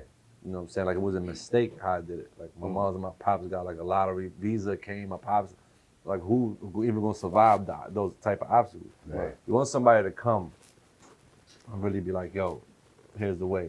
You know what I mean? So that's what I'm really looking forward to do. That's what's up. Nice. Want to see this record happen again. Yeah, I that's mean, my Frank, guy. yeah.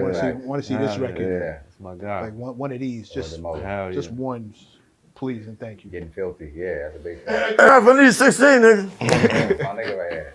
I need 16, nigga. I'm not saying, I'm just saying. Hell yeah, that's my guy. My A&R request, Nah, please that's and thank fact. you. What's the name of this project? Coke Boy 6. Coke Boy 6. Yeah, Coke Boy 6, Money Heist edition. Mm. Yep. Nice. Yep. Hell yeah. That's big facts. Pleasure to have you on the platform. Man, thank you, man. I know we've been supposed to do it, but we, you know what I mean, I ain't had no project out. Word, But we now we did got the FaceTime project like out. 3 times. Yeah, that's what By I'm the saying. third time, I was like, I ain't gonna go do it. Yeah, man, but it means a lot, you know what I'm saying? When I got something to talk about and that come. Yeah, that's fact. Word. I like the Yeah. fact that you told your story because a lot of people don't know where you really come from. They don't Yeah, know. yeah. They just see Hell yeah. they just see the lights on now. They don't realize when the lights was off. Like Yeah, nigga was really I doing. can tell you right now, there's gonna be a lot of I never knew in the comments. Facts. Yeah. Yeah. Yeah. But that's what I So- keep trying to. Yo, you don't have to wait until there's something to promote. Your story needs to be heard. Yeah, you gotta yeah, document that shit. Word. There's especially in here, it's one of the things that make us unique. There's Yeah. always, you don't need a project. Yeah. It's not about promoting. Yeah. Your story alone needs to be documented because nobody else is gonna tell it the way you do. Yeah, yeah, no, for sure. Don't wait for the project, bro, because you never know what's gonna happen. Come Yeah. document Maybe your we'll shit. come in here and Tell your argue. We story. could argue about, you know, you a Knicks fan? Nah. Oh, good. Yeah, see, we gonna get along. We gonna get along. We gonna get along. There's plenty of shit to talk about, man. All the time. Yo, once again, appreciate y'all having me, thank you, bro. legend. For real. Montana! It's hot for trapper turn smack rapper. Only smack rapper that you know is smack rappers. Got bars I can hang with the backpackers. Trap star, I don't hang with the backpackers. I'm in the hood with the work you heard. Making fiends leave earth you heard. Got your baby mama thirst you heard. Feel the flow, nigga, throw it in reverse. This the wave you need to surf you heard.